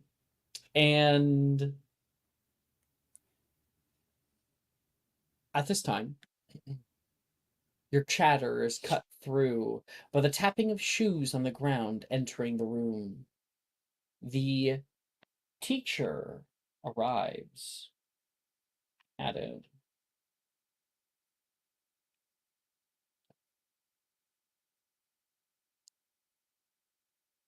All right, everyone, find your seats. Find your seats. My name is Professor Dildero. He writes his name on the chalkboard and punctuates his I with a definitive tap. And I'll be your transfiguration to your teacher for the foreseeable future. So I suggest we best get off on the right foot. Yes?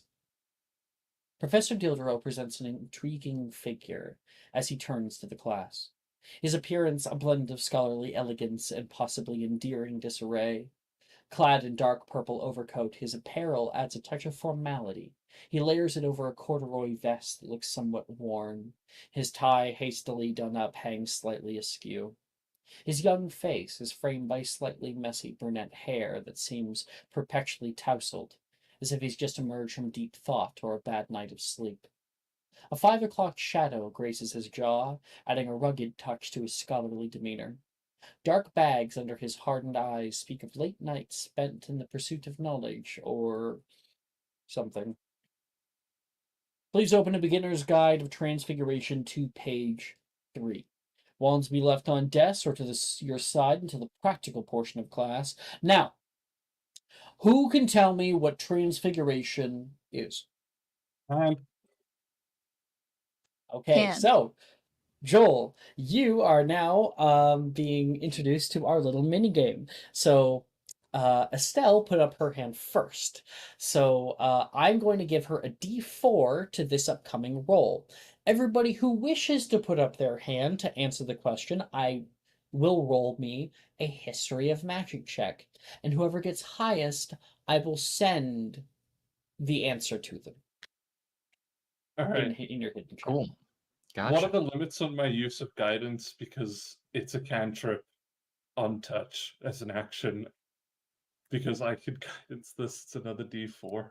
Yeah, we should probably limit Talk that because about you could that. just all the time, boom, boom, boom, Yeah, boom, that's right? why I'm If asking. you- So it's like, how What do you want what do you think would be fair, Estelle? one 3 times a use day? dur- But basically like one use during a class each. Let's put it this way: if it one use during spell attempts, and then whenever it makes logical sense. well, yeah, Basically, like if it keeps out of character, sure, like out of game, Yeah. right? Because this is good for Joel to know. When we're just doing classes and role playing, we don't keep track of spell slots. We don't keep track Yeah. of any of that. Doesn't really matter. So yeah. So I'd say basically once during a spell attempt per class, because Per it's class, still a cool. cantrip. Sounds good. And then as long as it's not just straight constantly after each other in role playing. But in combat, if I choose to do it that way, it should be fine because I use the Mhm. action. I think that's absolutely a great balance for it, Estelle. I love that inspiration. So just tell me if you're using it too much, and then Sure, I'll try to help. okay, so I get 2d4s to add to that Love total. it. And anyone else can throw their hat in the ring too. Oh, also, Estelle, don't forget to add the inspiration Alex just said you got. Well, you don't I have to know. use it for this. I'm saying on the in tracker. the tracking. Yeah. I'm just putting it in. How kind of you, Rob. I didn't want that to get shoved under the rug. Yeah. Can I choose to fail? Yes, you may. Thanks. So I pass by default because no. Well, is anyone else throwing their hat in the ring? Charlotte, Does anyone else okay, wanna good roll? try. Okay. Yeah. Nobody else. Oh, No, Ooh. Cassian. oh, Cassian, nice. Mhm. So, I think like Professor Dildero looks around the room for a little bit. You can see Fee having her hand up, like ooh, ooh, ooh, ooh. You know the answer. You know it. You. He points toward Aurora, Miss Crane. Crane. What's transfigurations? It's a thing that you have to fix on the side of the highway at 3 a.m. when your mom is yelling at you to hold the flashlight straight, but you can't see over the hood of the car, so you don't know what she's pointing at. And it's probably the shadow of her hand blocking the way, but you can't No, tell her that no, because she'll Miss- yell at you because the last thing that Miss you had Crane? to eat was a bag of Miss- crisps that you got at a rest stop 2 Miss hours Crane? ago. That's a transmission. Oh, no, I go by she, her, and I was identified that way at birth, so I don't think I'm qualified, but it's really nice for you to ask. That's not. He looks back around the room. How about Trans you? person, that's funny. Inspiration, It's- Jess. He points toward Cassian. Cassian like pauses I need for to answer. I need to give you the answer. I didn't give it to you. There you go. no, Cassian pauses for a second after like listening to Aurora, and he's just like, "It's the art of changing one thing into another, Professor." And he says, in essence, yes. Fee, do you want to blurt out the answer from the textbook? Nah. If she Okay. wasn't called on, she's happy now. Your call. And so he says, transfiguration is an art that many can attempt, but few master. Oh, 5 points to Ravenclaw, he says toward you.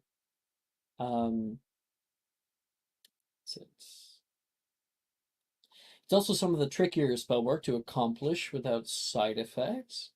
So today we're going to have the opportunity to do just what our young student explained, to add new properties to items at your disposal. You all read from the textbook about transfiguration spellwork and are directed to page 10, where depictions of wand work are illustrated. Now, if you check your desk, you should find some simple materials. You all look inside, you can see 2 wooden blocks and a glass goblet. We'll follow the instructions on the page to cast our first spell. Now, the spell is pronounced epoximize. Say it with me. Epoximize. Epoximize. Very good. We'll use our 2 blocks and stick them together like so. Dildero takes one of his blocks and rests it on top of the other. Epoximize, he states simply, and the 2 fuse together like glue or magnets. He takes the top block with 2 fingers and lifts it, which lifts the lower one with it. If you are successful, you may choose to study and practice for the remainder of class. Good luck. And everyone must attempt epoximize. So here's a little tutorial when it comes to classes. Everybody is going to do /attempt space, and in the little drop-down menu, you write epoximize. Now, it does not matter that you write it correctly. It only matters the first 3 letters that you get right. If you get that, it'll be like, did you mean epoximize? And then you click it. And in the meantime, I'm going to get a grade sheet set up while you guys do that.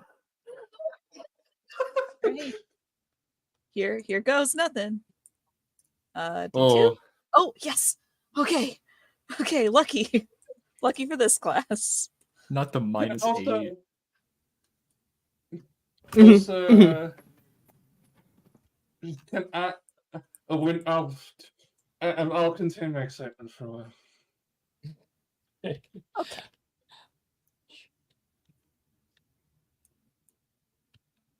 When we get to that point, I'll do what I do best. Sounds good. Yeah. Castle. What's Hito's character's name? Esme. Esme Sapphire. Cool. If you So we have 5 house points to Ravenclaw. Yeah. Okay, I've got everybody ready now. We're gonna go down the way and we're gonna hear from everybody. Maybe because it sounds like it's pretty cool, I'll leave Fee for last. Aurora, I got a 14. 14. Positive Okay. on the D2. So yeah, you're able to maybe on your second attempt epoximize and they start sticking together. Charlotte. Is Robin BRB? Robin? No, they didn't say. Robin. They must have gotten up for some reason. Sasha, are you feeling okay? Are you back? Also be VRB. Yeah, Robin's up. Thomas, what'd you get? I also got a 14. Nice. Yeah, sitting nearby Cassian, you can see the person next to you. Epoximize. Get it on only one of the first attempts. You feel accomplished with yourself, Thomas. You always heard that this was a hard class. Your brother certainly had trouble with it. Cassian, what'd you get? 4. Uh-huh. Please roll me a D100. Oh boy. Here we go. 22. Fireball. Fireball at your location. Fireball. Okay, so Cassian like puts the 2 blocks on top of each other, holds his wand, and goes, Epoximize. You like tap it down, and you watch the 2 wooden blocks fuse together so well they become 1 block. And then the bottom of that block fuses into the wood of your desk, and you can begin to see it start to twist and curl. And growing up out of Cassian's desk is a small willow tree. Oh. That's cool. I mean, it kind of transformed. It did. I mean, you made a tree. That's awesome. Well, Mr. Cassian, I suppose knowing the answers to my questions and application are 2 very different things. Parafarge, Gildero says, tapping the tree, and the tree curls back. You can see the grain of your desk is still like kind of warped. And then he looks down. Oh, looks like it took the blocks with it. Your blocks are gone. Sure, you can share with Mr. Wood? Sure. Share some wood with Mr. Wood. And Dildero continues his rounds. D, Cassian, so far. We'll keep seeing, but okay. Just double checking. Charlotte, Yarrow, either of you back?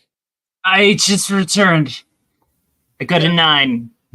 Can I give Way you too loud. an encouraging word? Sorry. Can I give you an encouraging word because that will put it to a 10? Indeed, you can. What do you say to your sister, Fee? She just signs, just focus. I know it's hard, but and she just tries and helps her like show physically moving her mouth to try and get her to mimic her mouth to say the incantation, and just helping her like pronunciation by correcting her with sign language to try and get her to do the properly. Charlotte is going to actually say Epoximize as quietly as possible. Mm-hmm. And obviously, like the kind of the presence of your voice is quite there. It's kind of distant.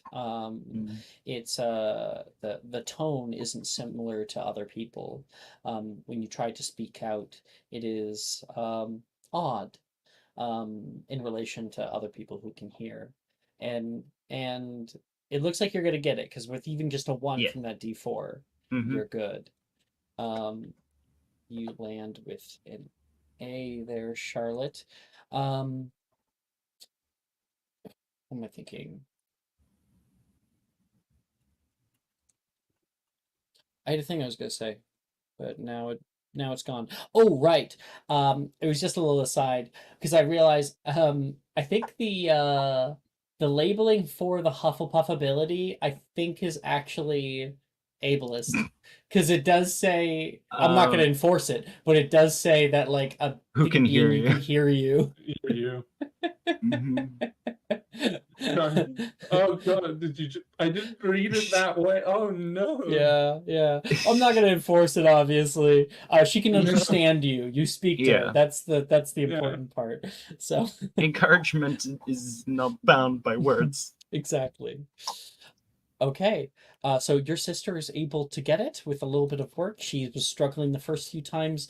Um, you could the first few times she tried, just really nothing happened at all. You helped her out with the pronunciation, and Charlotte, you can kind of feel the vibrations of your vocal cords, and you try to get it right, and they stick together. Yes! Charlotte's gonna high five Fee. He just slaps your hand. Slap my hand. And Fee, did you get an actual 20? Yeah. Fuck yeah, man! Heck yeah! All right. I'm never getting that. I'm never getting another spell. Um, so with your natural 20 for Approximize, you get it on the first try, and there's something good for Joel to know. So I told Joel about the spell attempts, how you have to do it 2 times. When you get an actual 20, you lock it in immediately. No more attempts needed.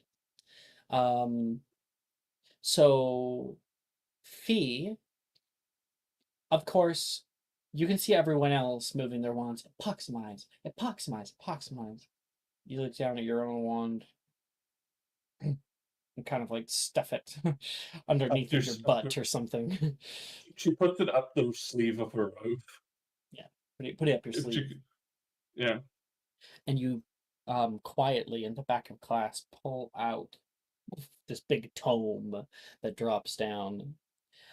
You open up the first page, and there's sort of a recess inside for Joel to know, and a globe hovers in front of you there, Fee. You begin flipping through the pages, looking for the correct constellation, and eventually you're able to find it. You hold out your hands in front of this thing and like just tap the little spinning rings that lock into different positions, and you close your eyes and speak out the incantation, Proximize, and there's a little echo, tiny little echo, and there is a flash of blue light, the little stars coming down, and the orb drops down, and you can see your two blocks fuse perfectly. You can hear the Dildero making his rounds nearby. Tap, tap. Oh, we were able to accomplish it, were we? And you like hide the book.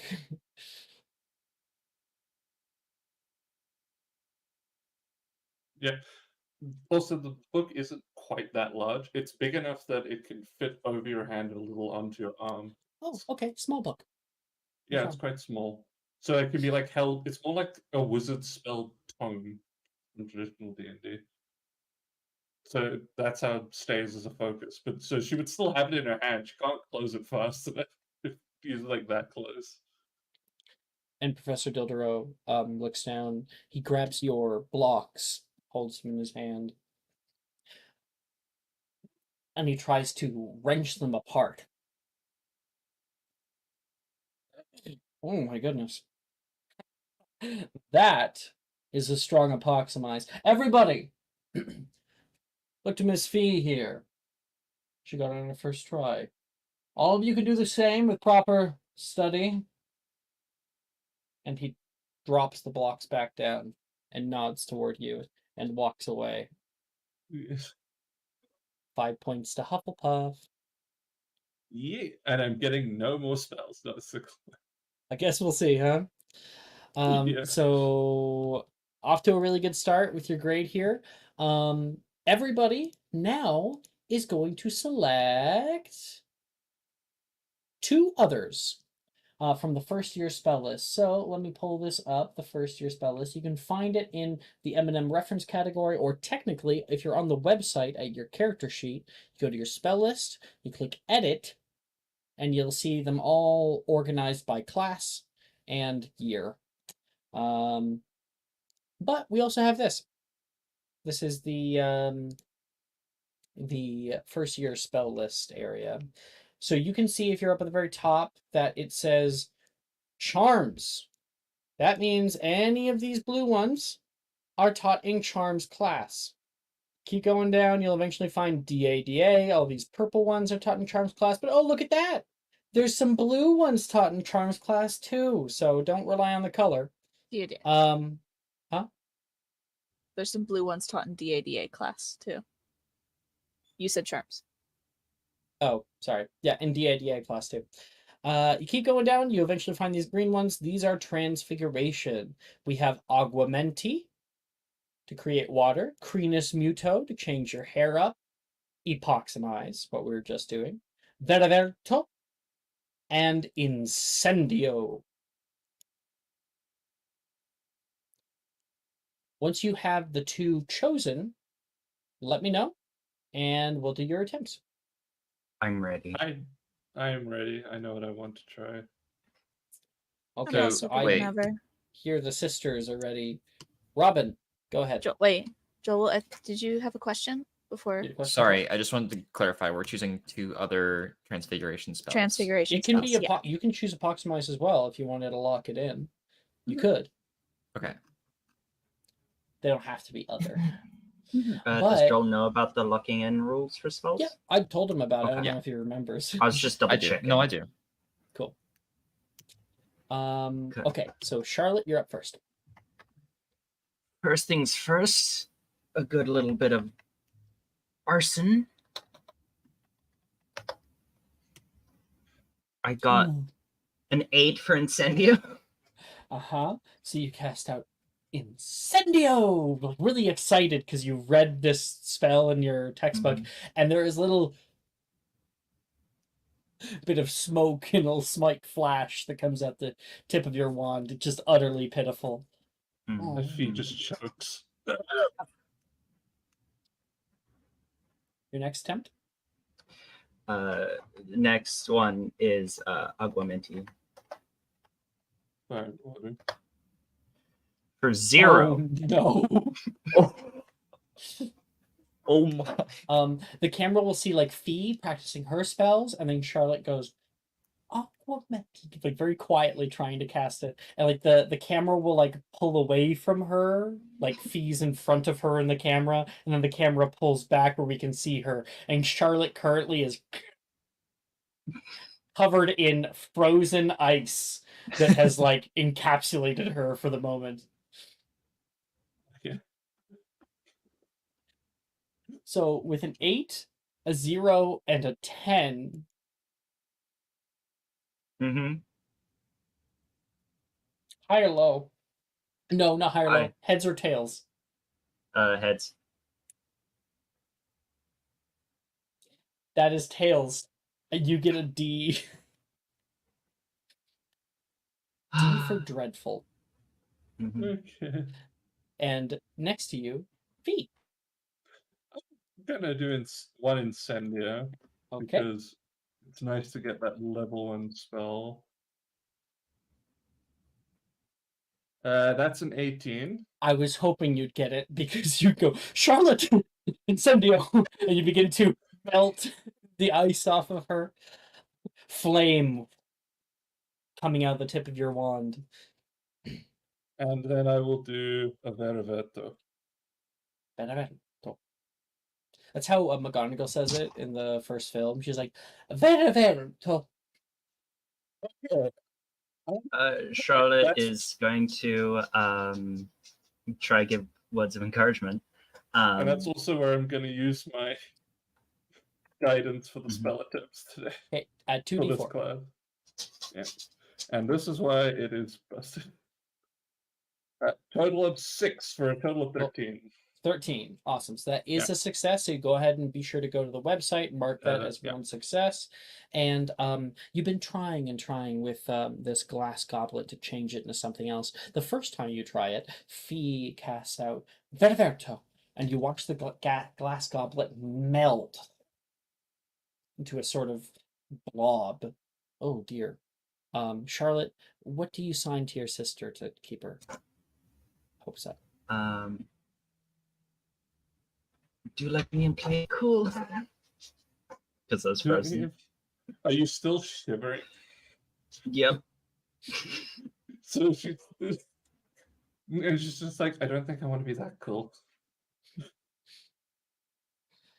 Fee, you go to try again. You've have your sister's words, and I'd love to hear what this guidance spell looks like for you. Give us the So flavor. in her, basically, the way I have it done is the small Amarylli has 6 bands. Each band is for a school of magic. So the guidance spell would power up the band for divination, which is this rose gold, this very pure golden ring. And basically, her guidance is she touches herself and just feels. She just feels it out. She trusts in this and basically lets the spell give her a little bit of precognition. Lets her body kind of act a bit more on its own. Love it. And with a 13, you're able to cast out Baraverto, and you watch it morph into a little glass like horse. Beautiful. Yeah. Okay, so for Fee, you've got 18, 21. natural 20, and a 13. You have an O for outstanding. Did I hear that Aurora was ready earlier? Mhm. Okay, go ahead. Okay, so I will do Incendio. Ugh, I think I might inspo that. Off by 1. Yeah, I'll inspo. You have a +6. Yeah. I rolled the. Should I give up the gimmick now, or should I wait for the next class to give that up? No, do it. All right. That's a 15, which is much better. Much better. And then Aguamenti for I should probably Aguamenti for 24. So you cast out Incendio, and you accidentally light your desk on fire. It's a successful cast, and Professor Dildero smells something. He's got his back turned in your direction, and he goes to like turn around. Oh, and you were able to pull out the fire very quickly. He turns around and sees you doing Augmenti. Aurora, keep it in the goblet. That's why we have it. Oh, I'm sorry. I don't know how to move the water yet. Twist, twist. Left is less, right is more. She like twists in her chair and the water is still going. I think he's gonna come over and he's going to like tap your wand on the top of it, and the water peters out. Thank you. Oh boy. Walks off. All right. We still got Sasha. Are you around? Nope. Cassian.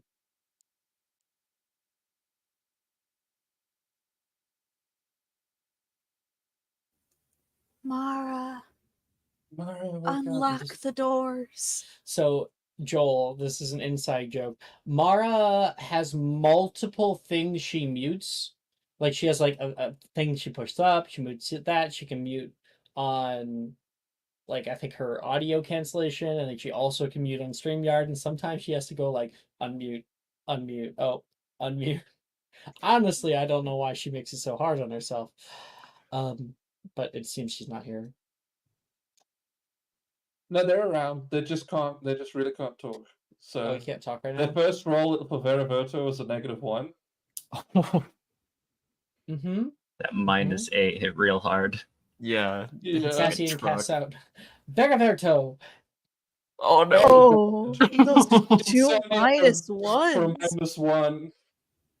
Did you get any positive modify? Okay, you got a 4 for Apoximize. His block explodes into wooden shrapnel. Thomas, you are ow! People are screaming. Professor Dildero has to handle that fire, and it's just kind of montage. We montage that away. People are like putting on band-aids. And Cassian, you will be seeing Professor Dildero after class. Ooh.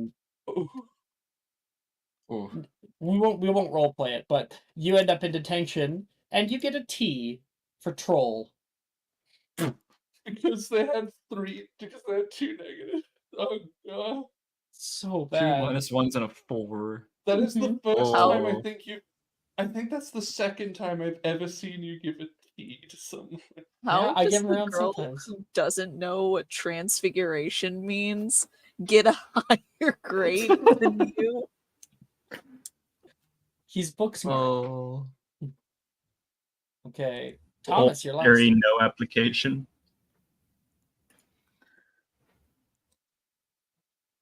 I can cast Apoximize again, or try Apoximize again, You right? can attempt it, yes. Okay, I'm gonna do that. Yeah, the language is you have 2 attempts. Ooh, that's a 5. Ooh. Yeah, you cast out Epoximize, and your one block begins sprouting like a chia pet. Oh. That's not... Okay. Well, I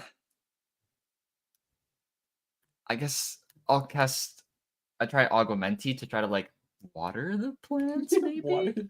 water the chia pet. I heard about... There's this, like, jingle that muggles sing or something. That's a 15. Augmenti, yes. You're able to let out of your wand like a spray, like mist, and you're able to water your chia pet. You pick up the block, and it's like, I'm taking you back to the common room with me later. I made a little... I made a little, like, bush. So, Joel, how badly do you want to try for Apoximize? I don't think Thomas is, like, super let down that it didn't go great the second time around. Okay. So I think we're okay. But Mara, could you tell me if you want inspiration for just that Incendio or Verivoto? Because I just -8, like yeah. you have to get an 18 or higher. No, No shot. Oh my gosh. She says no shot. No shot, man. Oh man. Poor I don't think Oh, I've you're ever had greedy. anyone. I've had someone have a -7. I've never had. I have a -7 in Friday night. Oh yeah. boy. I think -7 is like the lowest that people have gone until now, because most people don't want to get a minus. Most people below a don't have minus -3 strength. Yeah, exactly. Man, I have no negative modifier totals, but I have nothing I'm brilliant at. This I is love just negative modifier total. I love That's them. that's It's why I 'cause wanted to people- switch 2 around. Some negative ones. It's like because 10 is average, right? Like if you have a straight Yeah. 0, you're average in it. I have a -2 in intelligence. It puts her intelligence at a 6. That is the lowest that you can go, and still be considered like able to read. Yeah, I think So anything else like in the negatives has like the same kind of connotation.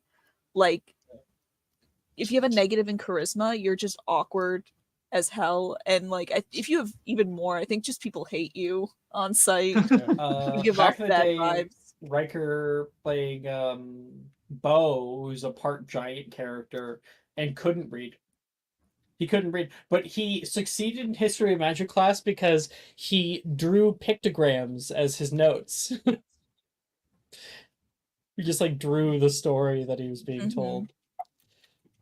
Transfigurations for how analytical it is. I just imagine Aurora is able to visualize it a lot better. Just she's able to visualize it. She's not able to read about it.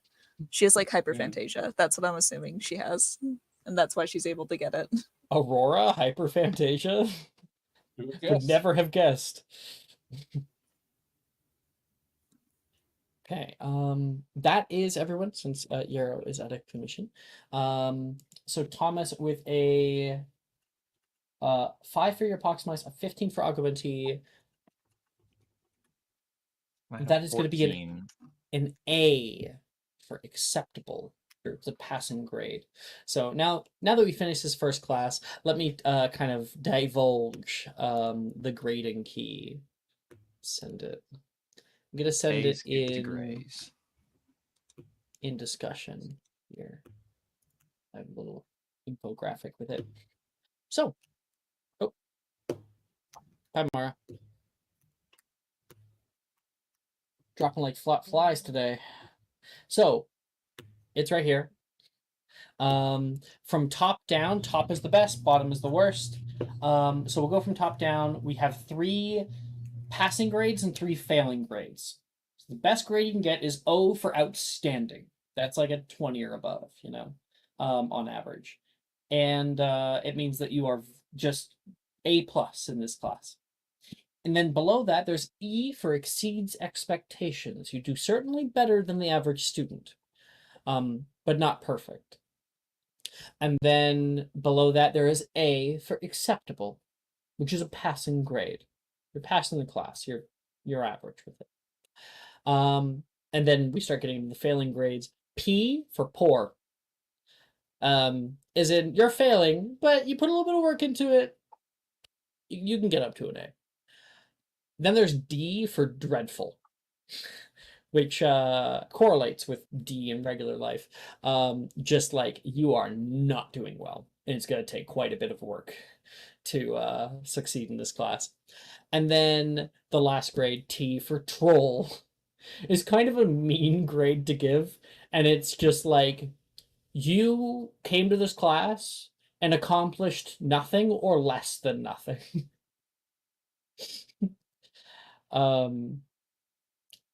Also called good for trolls, because trolls are known to be stupid.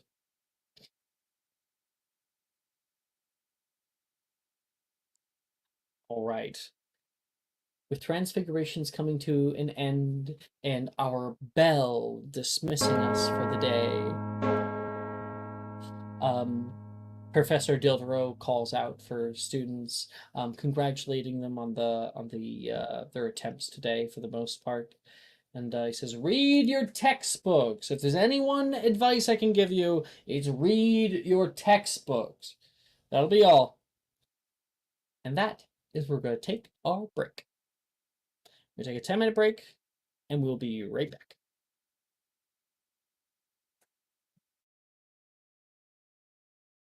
Are you looking for that perfect gift for that tabletop role player in your life? For that podcaster? For that little sister that keeps going on and on about shiny math rocks? Well, look no further. OBP Musical has you covered.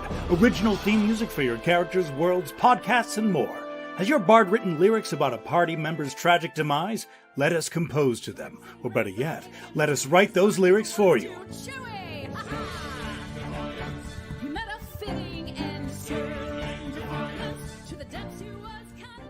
But the goodness, no, greatness, doesn't stop there. How would you like a cast member of Les Miserables, Disney, or Come From Away to sing your pieces? Oh, you bet you would. Fully orchestrated cinematic pieces. Pieces like this. Who'd rise to meet the call, who'd fiercely face the danger, be a hero to them all.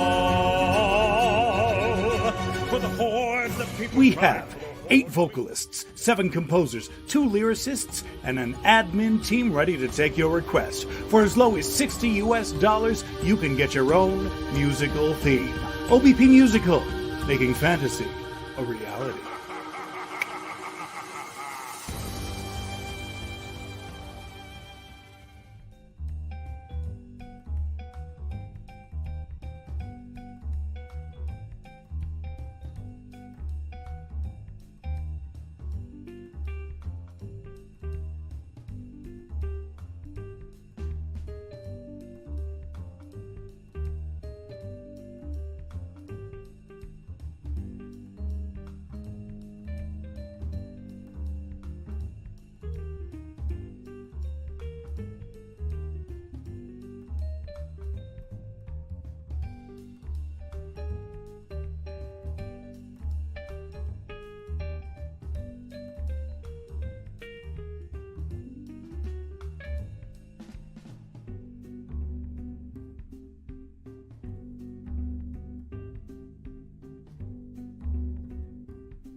Guys, I'll be right there. Went a little overtime.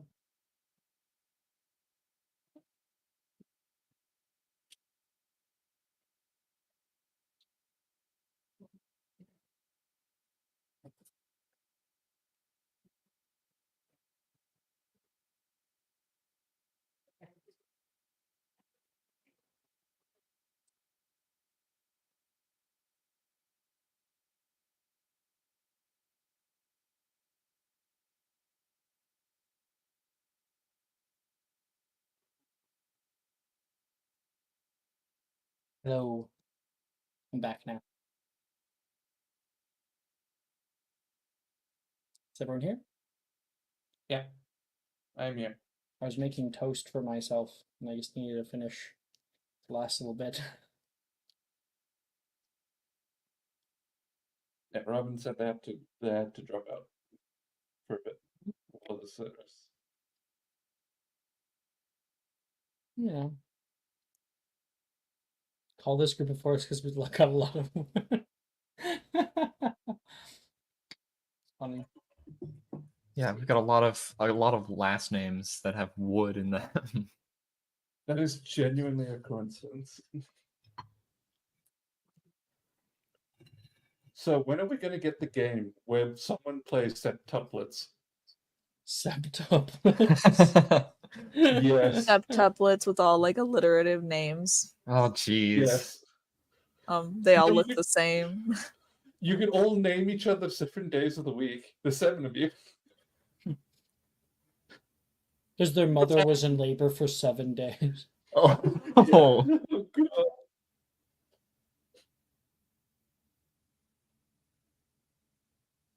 Hey. That's actually the game Alex quits.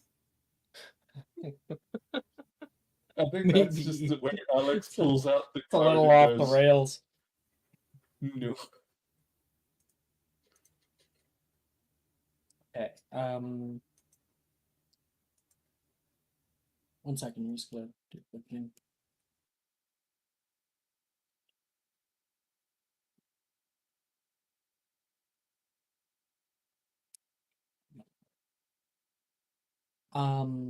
Okay. Our next class is technically Magical Theory, taught by Professor Babbling. It's right across the hall, actually, on the map. So you find the next class, Magical Theory. In Magical Theory class, you learn about the basis behind spellwork and the differences in casting styles across wizards, meaning willpower, technique, intellect, and vigor casters are all taught as canon terminologies to use regarding spellcasting. No actual grades for this class, silly. Only happens once in first year.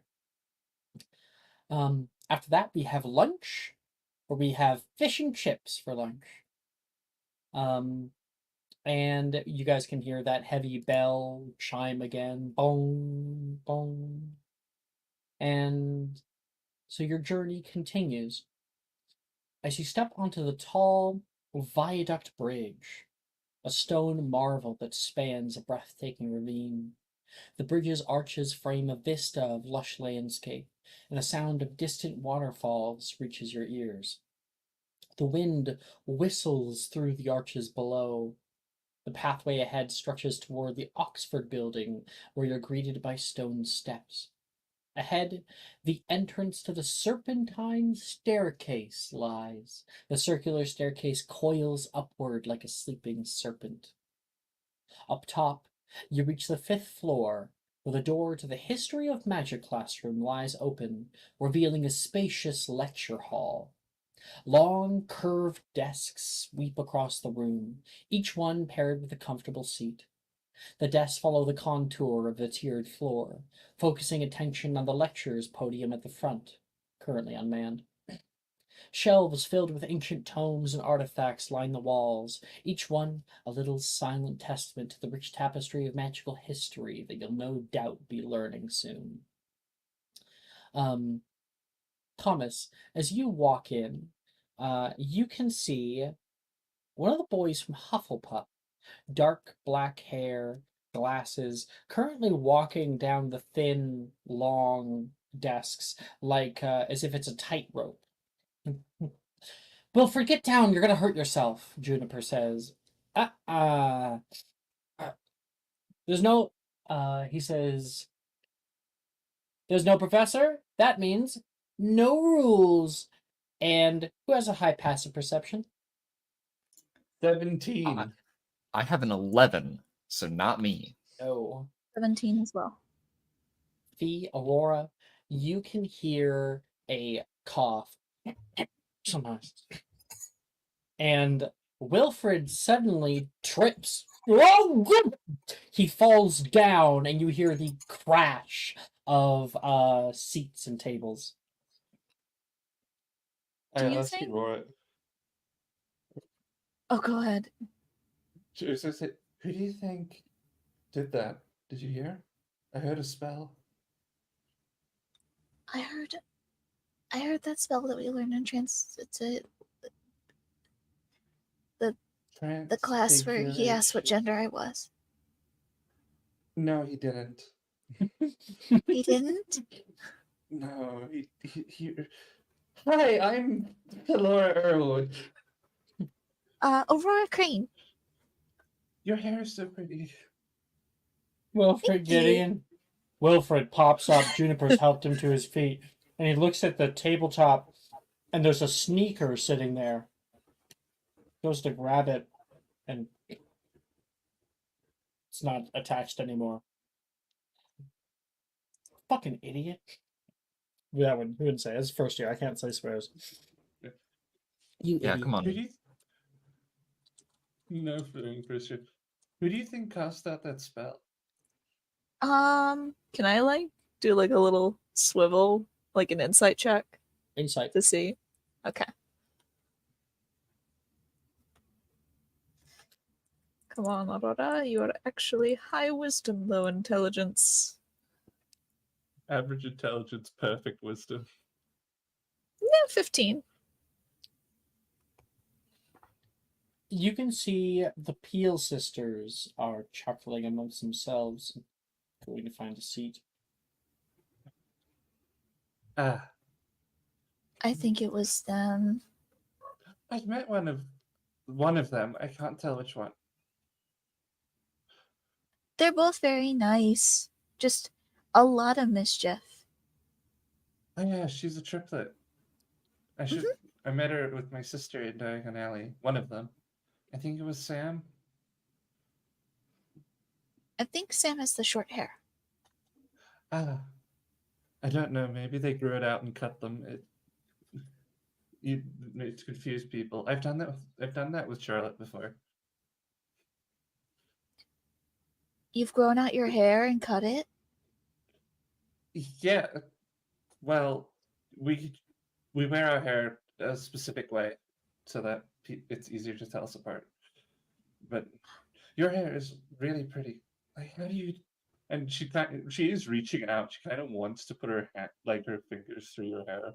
Or She do you really like pull wants to back, touch or it. do you No, say- she just stands there. It's kind of looking for permission, like an expression of like, can I, like an unspoken, can I touch it? You kind of receive back like this very it's like almost vacant, but in a very well-meaning, just happy to be there kind of way. She kind of runs her hands through your hair just because she really wants to see how it is soft. You can hear the sudden resonant clang of a bell that pierces the air. Do you guys sit together? Yeah. Yeah, I'll sit next to Fee, and Charlotte can sit on the other side of Sumi. Yeah. I feel like Charlotte might not be in this class. It's not very accommodating to her. No, it really isn't. And Fee would actually have to translate the entire time. So maybe she was recommended not to, or like given like a study period for it or something. Yeah. Give But Fee a little break. immediately from the eastern wall, something happens. Cassian, you see the pallid, sallow face of an elderly, phantasmal creature that emerges. Its ethereal form pushes through the solid stone as if it were mere mist, its eyes faded and unobservant. stare forward, and its translucent visage glows with an otherworldly presence. How do you react to seeing a ghost push into your classroom?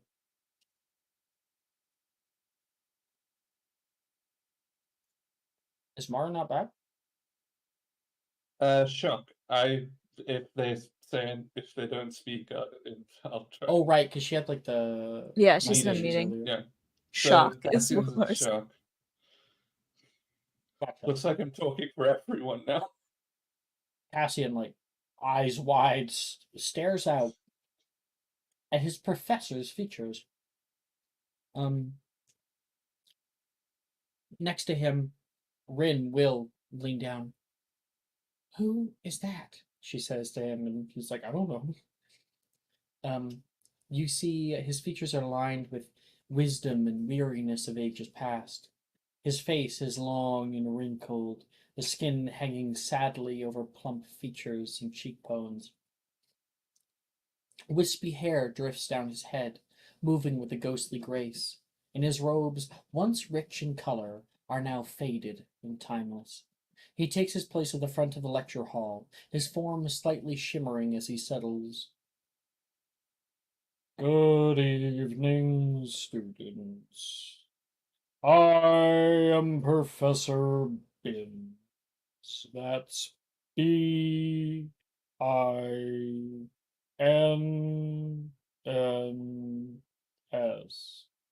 You can see a single chalk piece was writing out the letters in big bold font. Thomas like puts his head in his hands, just kind of like looks down at his desk. He's like, oh, not like out loud or anything, but he just like in his mind is like, this class is gonna suck. Yes, it is. Today is the first day of our exploration of the ancient histories of magic. Turn to page 16 of the History of Magic. In 1959, Gaspard Shingleton was born on the 17th of June at 5:38 a.m. In his youth, Mr. Shingleton was... And please, everybody, roll me a Constitution saving throw to Oh, I try can not to actually- fall asleep. I can actually do Is this. any- This is a thing I'm good at. Is anyone doing the approximate trick? No one knows of it. I No one am knows. genuine. Oh, Hey, I rolled in that one. So allow me to give you this because I'm pretty sure you don't want to roll in that one in this class. I would love You're not good at to. it. I can do this. Robin gave me permission to use the subscriber advantages, so Mhm. you can have another go at that. I mean, Jess, you're in more games per week, so, save it. Oh, that's true. But the thought is what counts. It's very kind. So I can just re-roll, right? I don't have to. So, allow me to explain what Oh, a subscriber advantage is, what Jess was willing to offer, and what now Robin is offering you in her absence. Back in the day, I started up Twitch, and people started to subscribe to my Twitch channel, and I wanted to incentivize that because I wanted to give something back, but I didn't want it to be a pay-to-win thing. So instead, it's pay for others to win. If you're subscribed to my Twitch channel, then you can give advantages to other players a certain amount of times per week. So tier 1 is 1, tier 2, 2, 3, 3. And so Jess and Robin are subscribed because you failed that check. They're saying, here's a subscriber advantage, and you can just go ahead and roll it again okay. on their dime. I rolled a 12. Better. 12 is the DC. Yeah, it's better than my 2. I don't think anyone else got it. Does You got a does 2, anyone Fee? want- I'll take it. I had rolled a 2. So I was gonna ask for if anyone wanted an Oh, jeez. exchange, if anyone wanted to trade hands. I Yeah, have Jess, you can dice take mine. and- Mara, thank you. Okay. Do I get yours? Or Yes, you do. You do. Okay. One more roll. That's Doesn't matter. I rolled a nat 1 Oh, anyway. no. Oh no! no. Oh no! Well, we take the Oh, higher of the please. two. Yeah, so at least you got a it's 3. fail. uh-huh. I'm going to sleep. I'm sleeping on you, by the way.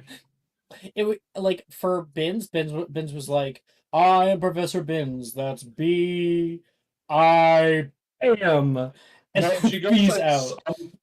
she goes like onto her side. She's like trying to lean back a little in her chair, right? And it just goes onto Aurora. She's gone. She's like on her shoulder now. Is out. I'll catch her. I have sensing danger. Aurora, I can't be surprised while conscious. what's yours? I got a 17. Thank you, Mara. Okay. E for you.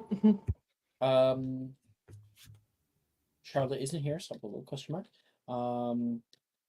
Once again, calling for Sasha. Cassian. What did 7. Cassian get? Oh, you're back. Wonderful.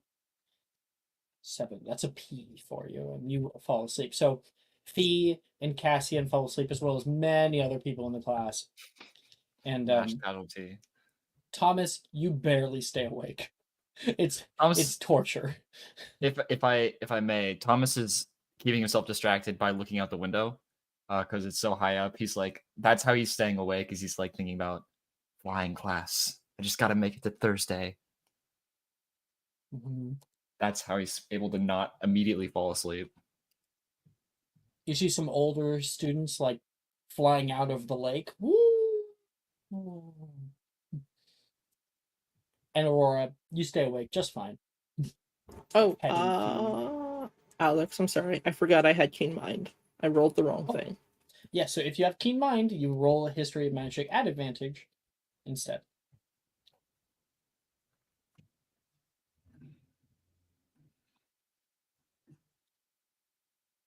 $15. You rolled 15. 2 10s. Double That's an 10s E. on advantage. I like to think Cassian has fallen asleep, but he still learns everything from the osmosis. Just listening to it in his dream. Mm-hmm. Yeah. You go to your mind palace.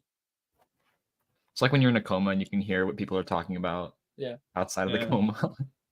The dulcet tones of Professor Bims lulls you to sleep, but you still learn everything It's like lo-fi. magically. Exactly like Beats lo-fi. beats the sleep too. ASMR. Yeah. God, I So- would kill for that. Cassian, in his sleep, Thomas and Aurora all learn about Gaspar Chingleton, who is the inventor of the self-stirring cauldron in the 80s. So, he's still alive. Okay, that is History of Magic class. After that, we have Muggle Art. Second. I have to ask Jess, when you get up, do you wake Fee up? Would you just let her like fall? Oh no, she'd wake you up. Okay. 100%. So, for those of you who are asleep, like Cassian, you awaken to, that's all for today. He turns away and pushes through the wall, and for some of you, like Fee, you realize you got none of that. I thought class just started. Oh God, I hope Charlotte loves reading that book. I'll roll just to see, like, in narrative, in flavor, if she stayed awake. That's a natural 1. Oh my god. Suppressing you thought So many nat ones on this one check. Mm-hmm. That's just- But everyone wakes up in their own time. Wilfred in the back, like, huh? What is happening? And as you all head down the spiral staircase and across the courtyard, on the left, you step into the small, curved room that hosts the Muggle Art class. There's a woman. Professor Bruce stands at the front, talking to the boy named Brett. She's a tall woman with grayish-silver hair that flows down her shoulders calmly. You can see her wear the same quiet and happy expression you've seen during last night's sorting ceremony. Everyone, please come and take a sketchbook and a piece of charcoal from the front, if you will. You all see a large pile of black leather-bound books in the center of the table. Afterward, you are to write your name inside. This will be your lifeline in this class, and it is where we will pour our creativity and our imagination. Now, while there is much more one can create and craft using magic, simple tools such as this piece of charcoal can be great starting places for new witches and wizards to hone their skills outside of a wand. Many of the base Muggle understandings of practical art will aid you in creating higher quality artistry in the wizarding world. Today, we are going to try out portrait drawing. I want to see where everyone's skill level is. Pair up and draw your partner as you see them. And everybody has to pair up with a partner. Oh boy. Can I roll a? D30? Can I just roll for it? Yeah, can I just roll for it? I think it's less know who now. I I think it's am. like a D27. I want to meet random people. 27. I rolled max. Incredible. That's Thomas. Oh, that's me. That means you have the choice if you want to actually pair up with me or not. Yeah, Yeah, sure. you can choose to meet Fee, or you can choose to meet another NPC. No, let's do it. Okay. Okay. So as in the hullabaloo, as everybody is trying to gather their own books and their own charcoal pieces, Fee, you see this other kind of new boy. You didn't see him on the train or anything. He has a nice smile about him. He seems like he's nice. He kind of like, what are you looking out the window still? Or No, I think Thomas is like kind of like he wrote his name in his notebook and he's like trying to figure out like how do you use this piece of charcoal to like make art. He's never done art before or anything like that. she kind of puts her head Muggle like art. to like Muggle meet you. art. If you're looking down, she like meets you. Hi. Oh, hi. Little head. Hi. Yeah. I'm looking for a partner. Do you want to pair up? Oh, sure. Yeah. Sorry, I've never worked with this. I think the professor called it charcoal. I don't. Yeah. I guess we'll just give it a try. It's just charcoal. We just draw with it. I'm Right. Flora. Flora Wood, actually. Hi. I'm Tom. Oh, I'm Thomas Wood. It's nice to meet you. And I reach my hand out for a handshake. She shakes her hand with hers. What? There is something on her hand. She's wearing that. She has a family signet ring with her family's crest on it, which is an item from her background. Cool. Yeah, I you don't can think see the Thomas crest notices of the ring. Irwood family on it. Not the Irwood family. Oh, different family. Sorry. Yeah, the other one. I don't think Thomas notices the ring. But he kind of like he shakes your hand firmly and then goes to find a table. And you we guys can- are able to go sit together. Everyone else. Cassian. Do you have a NPC in mind, even coincidentally out of character, or? He's actually gonna go look for Reese, probably. Yeah, he was kind from before, the past few days. He sleeps beside you up in the common room. And yeah, you can see him picking out the proper piece. All these are broken. Ooh. He picks up like a longer piece that he found.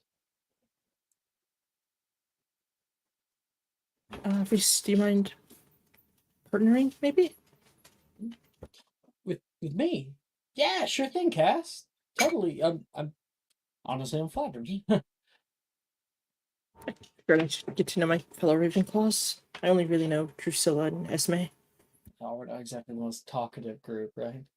Here, let's go sit by the window. And you guys go and sit down together. He says, surprised he even went up to me. He looks over.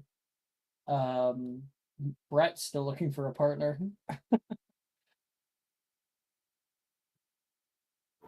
Brett's always kind of talking about it. He seems like he might be really good. I didn't want to.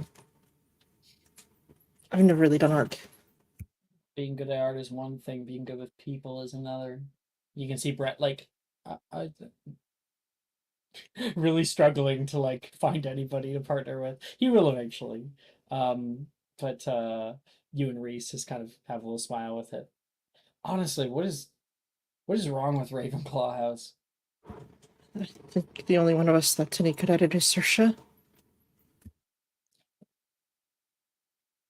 Well, definitely not Esme. I think she could burn me to a stub by sight alone. Yeah, Cassian kind of looks to see if Esme's anywhere near. She's She's partnered up with Taylor. that's terrifying. Hello, hello. Art? Indeed. Go and sit down together. The seat correct. Just kind of shivers, like looking at that. Those two scare me. I don't know if that's a good idea.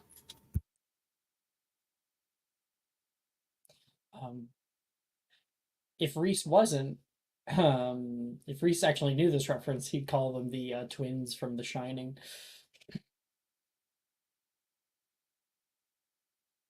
It's fine. Cassian wouldn't have gotten it either. He pulls out his sketchbook and says, "It'll be easy. You got nice dark hair. Can't imagine if somebody tried to do Darcy, and Darcy has that bright white hair. I mean, you only have one color."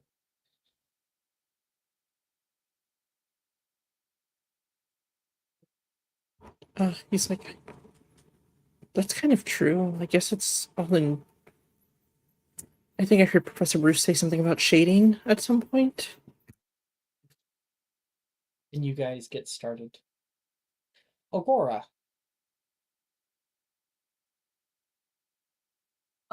Aurora is going to materialize by Gemma because she sat next to her in Transfigurations. Whoa! You're like an explosion of color. Hello, Aurora. Thank you. Hi. Need something? Would you like to partner up? Again. You're not interested in maybe partnering up with someone else? You were nice to me.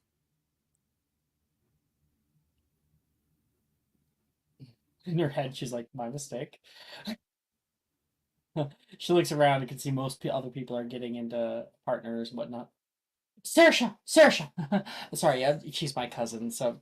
Oh, sorry, Shemi, I'm already actually in a group. She's with Brett.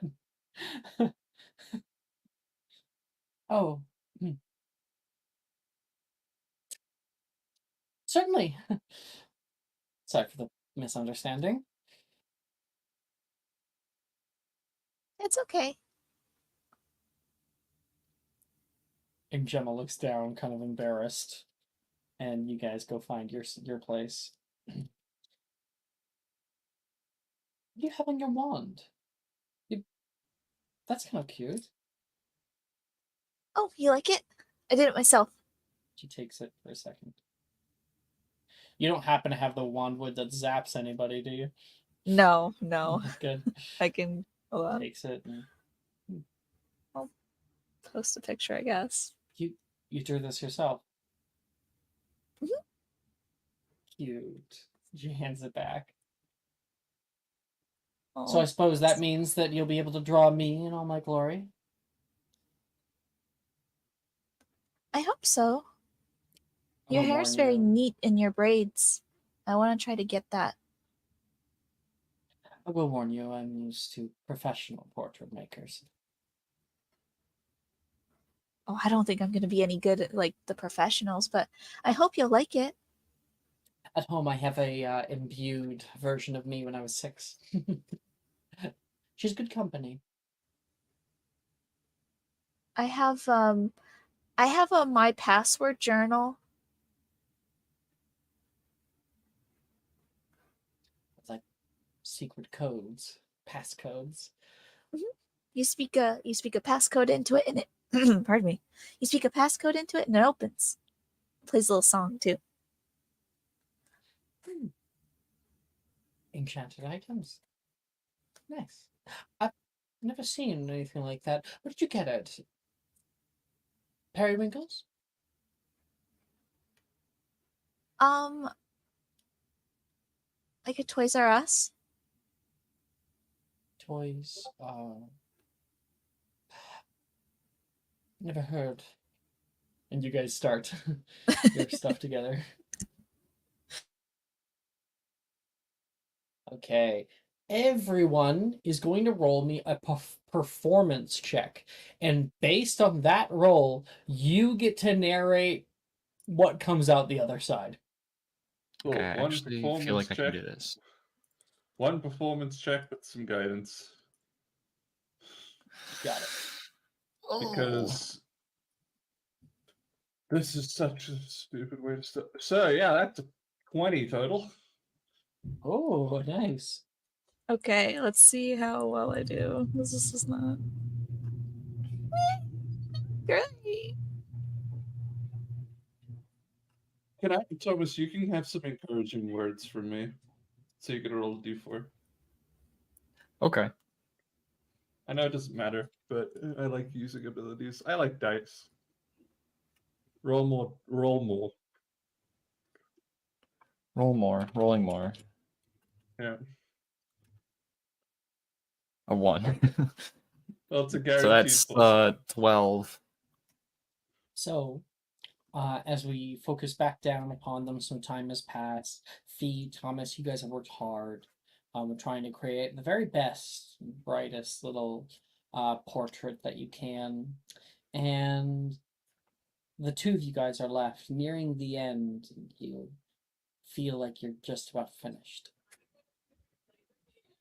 Fee just looks and says, I need to do something. Give me a second. And she takes the book. She takes a spell tip for like her book and puts it in her hand and flips it open so that the armor really comes out of it. And she just quickly touches into like the base of her neck and just goes and lets the spell take over for a bit and just lets her hand move on its own after casting the spell. Let's grab that picture so he knows what you're talking about, what we've been addressing. Yeah. There it is. Yeah. The So only difference from the picture is that the rings are flat discs, flat that orbit the ring. So they're not very thin, they're like flat discs. Okay. Cool. I think Thomas's eyes, when you like take out this little like gadget, basically, they go like huge. He goes, "Whoa, what is that? It's an armor really. That's really cool. It's helping you make the drawing." It's how I cast my spells. Oh, so like instead of a wand. Most of the time, I think. Well, I don't that's really know how it works yet, but I can do super all cool. I can do all my magic without this. I can even do some of my magic without a wand. That's awesome. I mean, I just have, a wand, but I think my wand is plenty. Magic's, fun and all, but I prefer flying. I don't like I always want a hand free. At least. When I'm holding a wand, I feel like I'm gagged. I can't actually communicate properly. Oh. I guess So I've never you- felt it. I haven't thought that way about it before. You notice that Thomas has stopped work on his little art piece. Seems like he's done. She's hand is just moving on its own. She's actually not. It's really just seems to be doing what it wants. So you're done. She's just gonna keep going with that hand. Well, I guess he kind of holds up the charcoal, which has been like reduced to like a small. It's like been broken a bunch of times over the course of what he's been drawing. It's down to like a little stub. And I go, well, I guess I feel like I did, okay. For my first time. Okay. And like he's got the basic shapes down and all that kind of stuff, but it's not like the most detailed drawing ever. the silhouette is kind of there. She kind of, at the end, crushes the entire bit of charcoal in her hand, and her hand just starts brushing it over different places without her really doing anything. And then it shakes off the dust, and she notices that she's not really moving on her own anymore, and picks up the drawing and says, "Ta-da!" And it's basically like quite a detailed drawing in charcoal of you. The last bit of dusting was actually to fill in at the part of the upper body where your clothing was, the dark robe. That's really good. Wow. Yeah. It seems apparently crushing the charcoal to make a fine powder was actually a good idea. Yeah, I mean it's like filling it in and without having to scribble all over it. Yeah. Well, I hope you like it. She kind of hands it to you. Thanks. I mean, you can have this too if you want it. It's Kind of hands you I'll the keep it drawing. in. She puts it in like she puts it into the sketchbook and says, "I'll keep it here." Cool. And that's Thomas and Fee. Cassian. I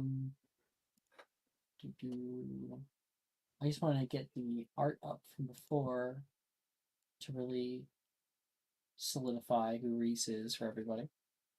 This is Reese. He's working hard. Let's see. Okay. Midway through, Professor Bruce comes by. She says, "You're Reese, aren't you?" He looks up. Yeah. And this is Cassian." He says, "It's nice to meet you, Professor. Formally, at least." "You are Darian's little brother, aren't you?" "Unfortunately," he says, and Bruce like kind of chuckles and laughs. "Well, I expect big things from you, Mr. Castelli. I'm sure that deep within you is an artist just waiting to come out." Reese looks at Cassian like, "I am not so sure about that."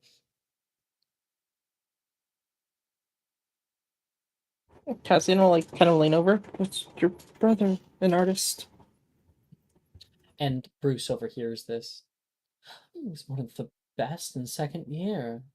In fact, after how well he did first year, I gave him his own little place." She points over, and you can see around the room. It's very messy, like any art room is. And there is like a desk that is set aside for Darian, as well as there's many other desks that do this for other students.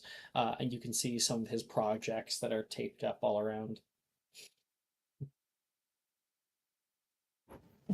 Those are actually really good, he says, kind of looking at Reese. If you ever meet him, don't tell him that. You only inflate his ego bigger.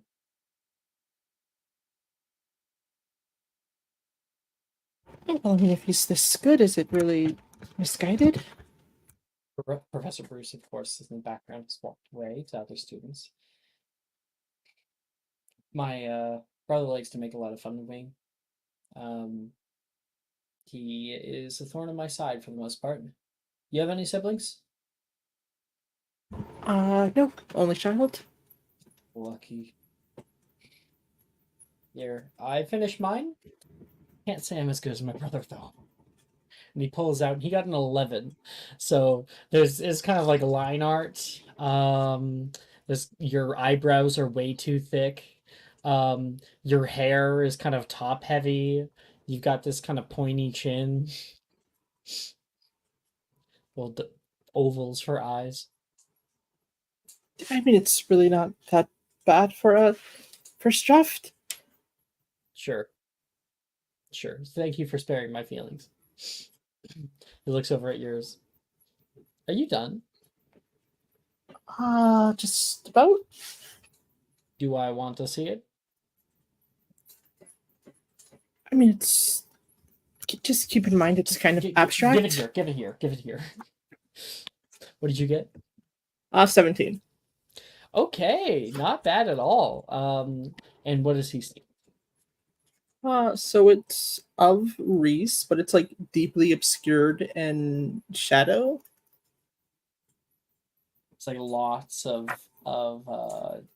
you kind of overuse the charcoal in a way that makes it very dark. You don't really leave any lights. You're instead, even the lights are just kind of smudged. Yeah, you can't really like make out any of his features, just kind of his form. So you see me? Big shadow monster? I mean, it's not that bad. You can learn a lot about a person from their shadow. You mind if I keep this? I mean, don't go showing it to your brother, but yeah. Thanks. And he takes it for himself. Aurora, you and Gemma are working hard. Hmm? Gemma is like constantly making lines and looking up and then back down, up, back down. She's really trying hard. Mm-hmm. Now, I'm not gonna be able to get the hair. Oh, it's okay. My hair's like the weather. If you wait a couple minutes, it'll change. What do you mean? I can't really control it.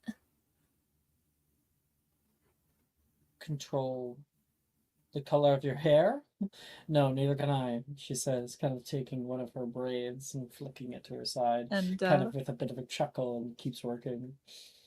fortuitously, as she keeps working, I guess serendipitously is what I mean to say. She looks down, and then Aurora's like hair kind of shifts, like grows a little, like few inches shorter, and the colors shift, like and change around. And of course, she looks right back up like she's been doing. Like,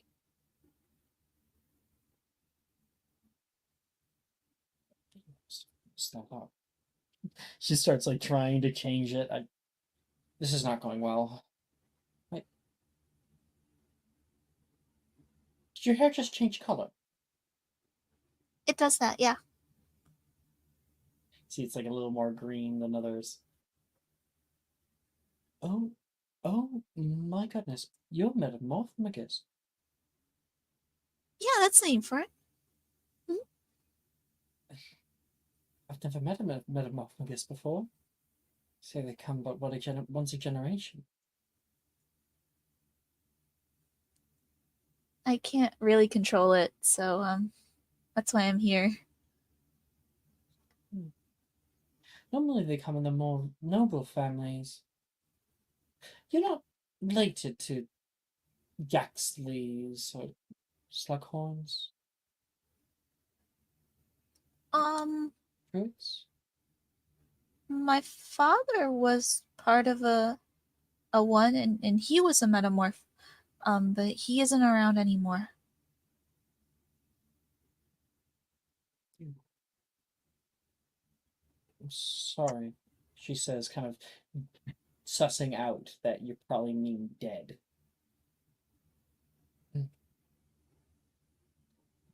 Lost a lot of family myself.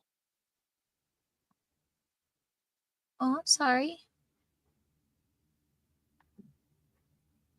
Maybe Start this like can this. help you feel better. It's not good at all. I kind of made a fool out of myself here. And she'll flip her sketchbook over and push it forward. What'd you get? So she got an 11. Mhm.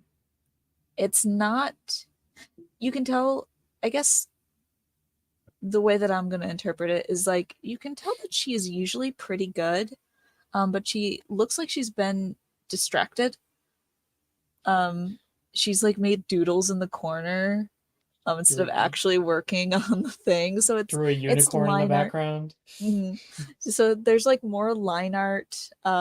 She did start some shading, but it doesn't look like it's complete at all. Might I ask what this is? She points at the background. Oh, that's a puff skein. She turns around like, and does not find a puffskein behind her. I just thought it would be cute. Oh, how sweet. She gives you it back. I just finished mine if you'd like.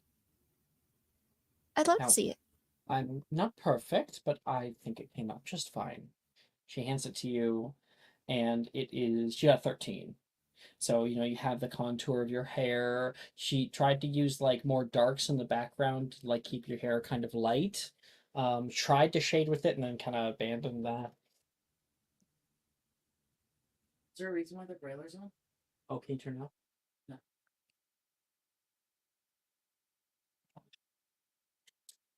Okay. And as you look at it, how do you react? Oh, this looks great. Did She you have formal smiles. art training? A bit. Us Tritons who normally go to sort of finishing school, they teach us all the proper ways to interact with high society, and one of those is artistry training, violin. I can tell. You have like a lot of the anatomy right. It looks really nice. Do you mind if I keep it?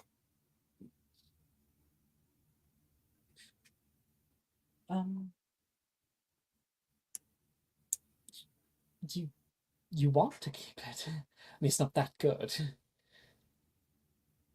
I really like it. All right. Just don't tell anybody. Your secret's safe with me. And Muggle art class comes to an end. For dinner, we have stuffed duck and mashed potatoes. And the end of day calls. The next day, first thing, bright and early, we have defense against the dark arts. Let me get about those. Yeah. In the morning, you walk up the coiling staircase and exit on the 5th floor. On the right, you enter a long rectangular room. The area is bright and open. And I have a knock on my door. 1 second.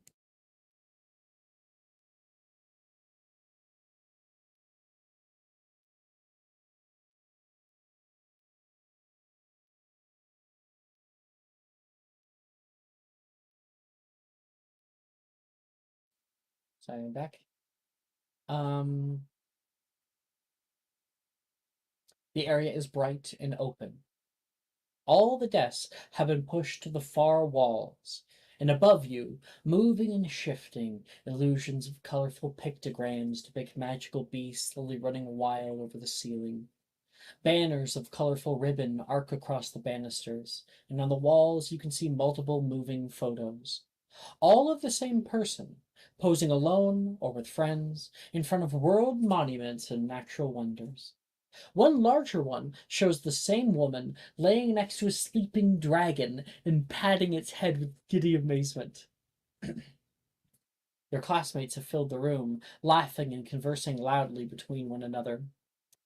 On the far side of the room, you can see Wilfred, Delilah, and Rin. Is she there? Rin, who are messing with a marble bust set on a pillar on the far side of the room. Wilfred is ducking down behind it as Rin asks it silly questions, and Wilfred answers, I can't remember where I put them, my dear. I'm afraid I'm a little dense. he says with a knock on the head of the bust. They all laugh a bit too hard at the stupid joke, and just at that moment, Wilfred screams high-pitched, and the room goes silent as pieces of marble fly out in every direction like shrapnel. Good evening, class. A voice comes from the doorway. Your perception is pulled out toward it, and you can see a smiling woman standing there and lowering her wand. I'm happy to meet you all. I'm Professor Rojas. And what you just saw there was a powerful little spell called Bombarda. Do you want to give it a go? The class largely erupts into a frenzy of excited voices. All right. Everyone will get a turn. Line up in a single line, please, and we can begin class. And Professor Rojas is a Spanish-looking woman with her hair that normally would be long but has been put up into a loose ponytail. She wears a slim-fitting, like, burgundy dress with a few little bangles and jewelry, and has kind of a light makeup look. She's probably looks to be in her 30s. She stands in front of a long line of students and paces as she speaks. Bombarda, also called the Explosion Jinx, is a special spell to be used on objects and never other students. Understand? If I hear of anyone ending up in the hospital wing for unjust spell work, it'll be a month detention. The Explosion Jinx is best used to clear debris or heavy objects from your path. Now, while destructive, the spell has helped me get out of a few tight positions in the past. In this class, we will be learning potentially lethal spells. Although this class is a controlled space, it's important that we set a precedent for the way you think about the spells you learn here. Now, can anyone tell me what the difference between jinxes, hexes, and curses are? And Estelle got it. Estelle got it again. D4 to Estelle. yay! I like to try. Anyone else can make a history of magic check. See if they know. I rolled 2.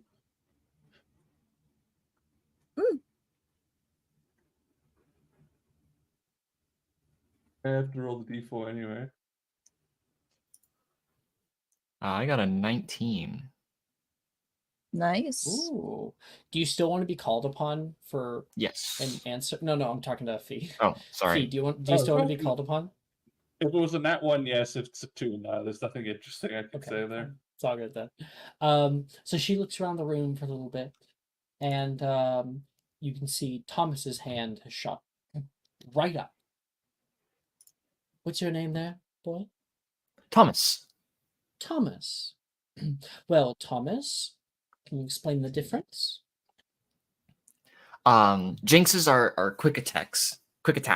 Hexes last, and curses can be permanent. It's all the length. Very good. Yes. 5 points to Gryffindor. I'll mark that off. 5 points. Jinxes are quick and immediate displays of power and control. Bam! She throws one. Hexes create negative effects that temporarily last on the target, and curses, lastly, are spells that can create indeterminately long, or yes, permanent negative effects. Now, with power comes those who would abuse that power. Over the next 7 years, we will help you to have the greatest defense against anyone who may have ill intent. But enough of the doom and gloom. She waves her wand, and multiple podiums with marble busts land out of the ceiling and settle on the wooden floors like a firing range. Boom, boom, boom, boom, boom, boom, boom, boom. Simply point your wand at a target, muster up as much of raw feeling as you can, and speak. One of the busts turns to a fine powder. Go. she says to everyone, and everyone will attempt Bombarda. Yes, my gimmick again. Let me roll this. Oh, you're a Oh, great diviner. 2 for 2. Oh, I got a 15. Thank God. I'm gonna inspo that. Yeah. Do it up. Jesus. If you Dog. don't mind. It's a 50-50 fee.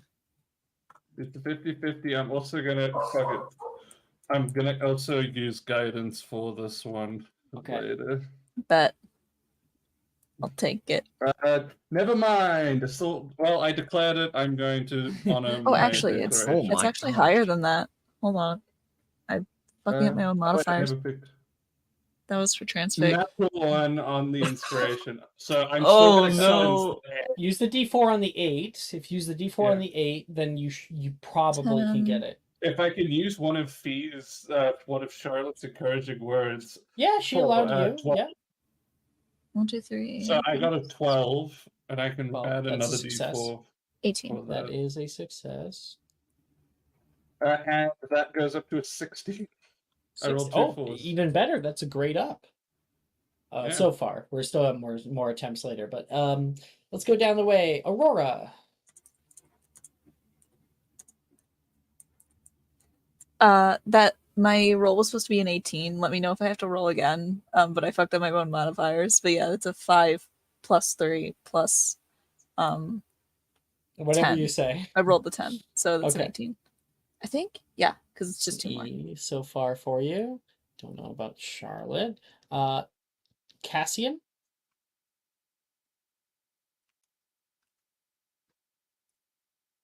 Cassian. Mara put up a BRB, but Cassian rolled got 27. 27. 20. Damn.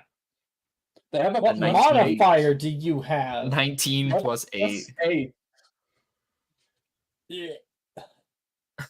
That, Goodness. that's the kind of modifier I have for divinations and rows. I have a plus 9 for her. I have So- that for charms. Cassian has a -8 in transfigurations and a +8 for jinxes, hexes, and curses. Just fully min-maxing. I have no min-max. I am so flat. Um, But it does mine's. mean I can curse. I don't know. Should I say the gimmick now? Yeah. Depending on what class I'm in, every single class I have to roll a d2 because all of my stats are split stats.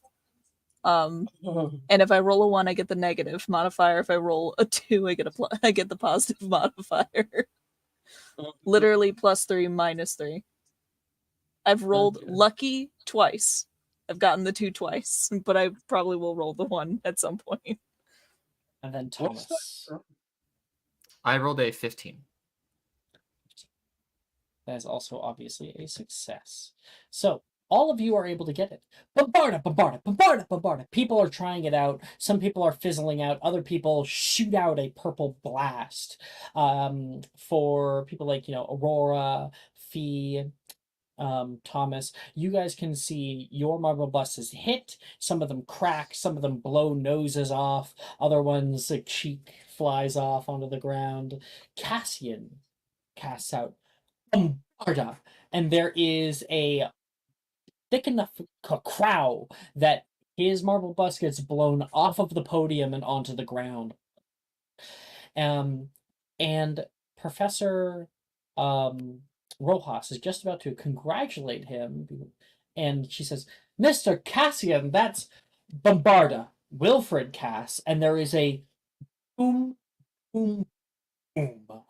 A huge explosion that not only destroys the marble bust into nothing but bits, but also the bottom, the top of the podium is splintered wood.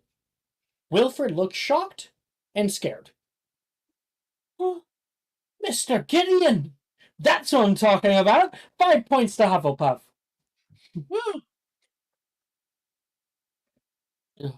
Yeah, thank you, Professor.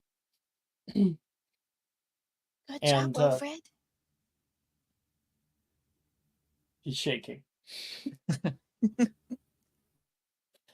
Now everybody, so the firing range, that kind of goes on for a little while, and then it all dies down, and people get to try out other spells. You all get to pick 2 other spells from the DADA list. I want to try and lock in Bombarda and Petrificus Totalis. So that's me.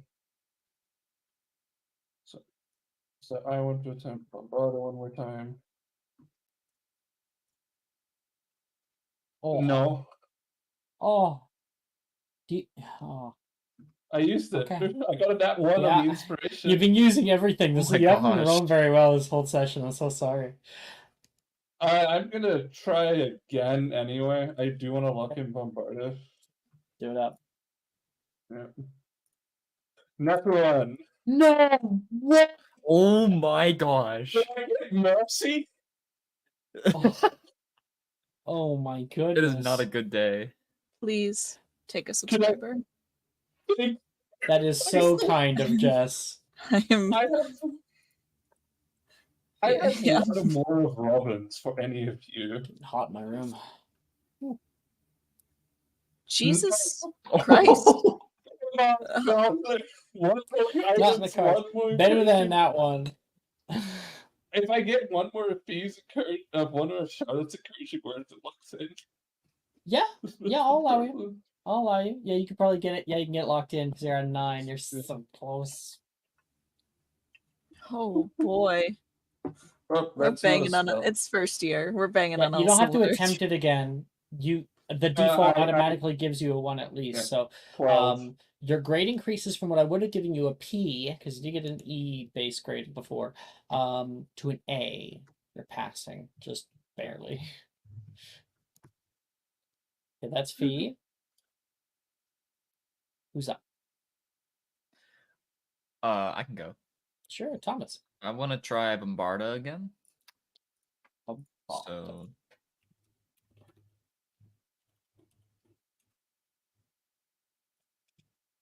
that's a 21.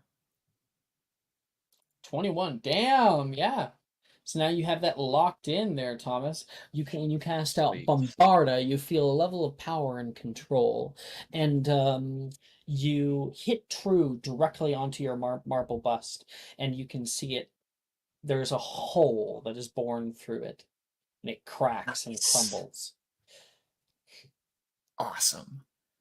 And then can Uh, I do Periculum? I know it's Yes. on the DAGA list. Okay, cool. Yeah, but it's a charm, so you'll probably find a different Yes. modifier. Mhm. But I have a +8 to charm spells.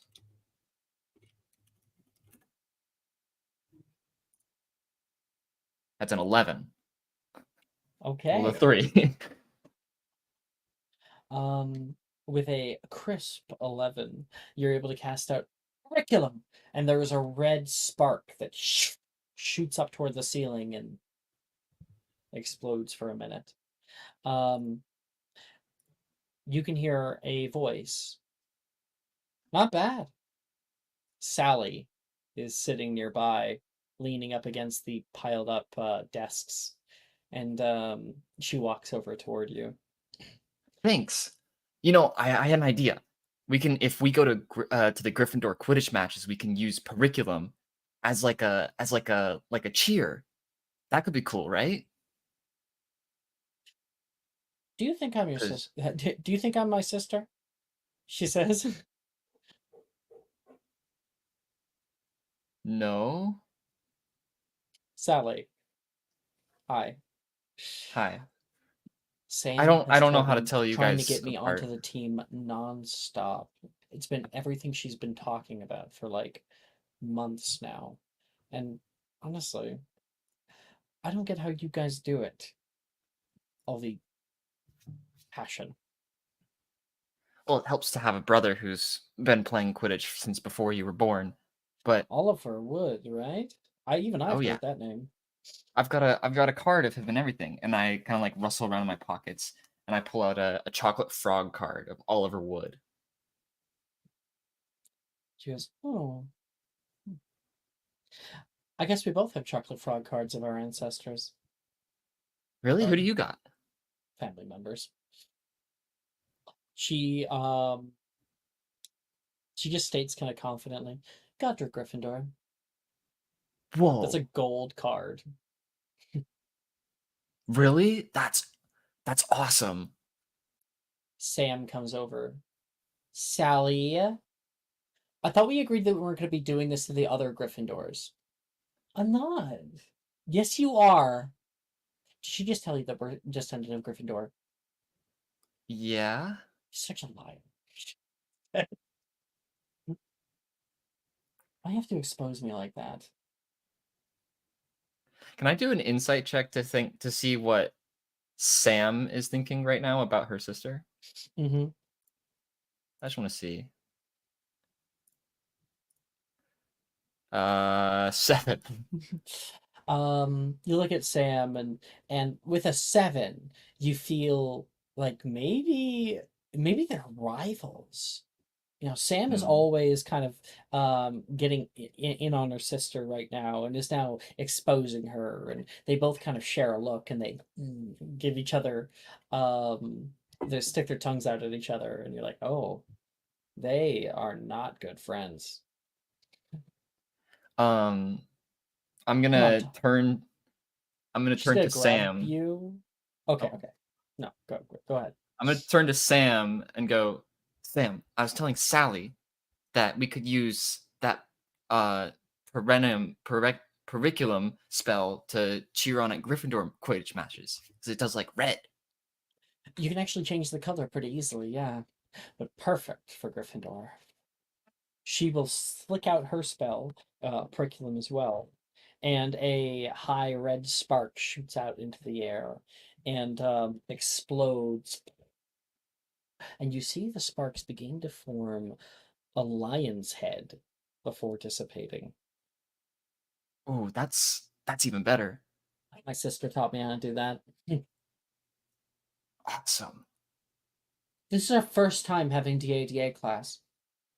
Nora taught you spells before school? No, it was at breakfast this morning. You were with me at breakfast, Sam. The two of them are once again at each other's throats. Don't tell Mom. And that's what happens with you and DADA.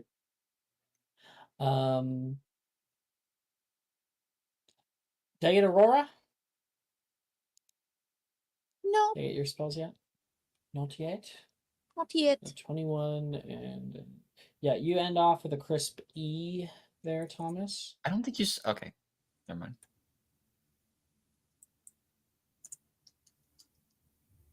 Also, I don't think you ever said what I got in History of Magic. Maybe you said History it, and I Magic, wasn't you got an listening. A. You've been passing all Perfect. your classes so far. Sick.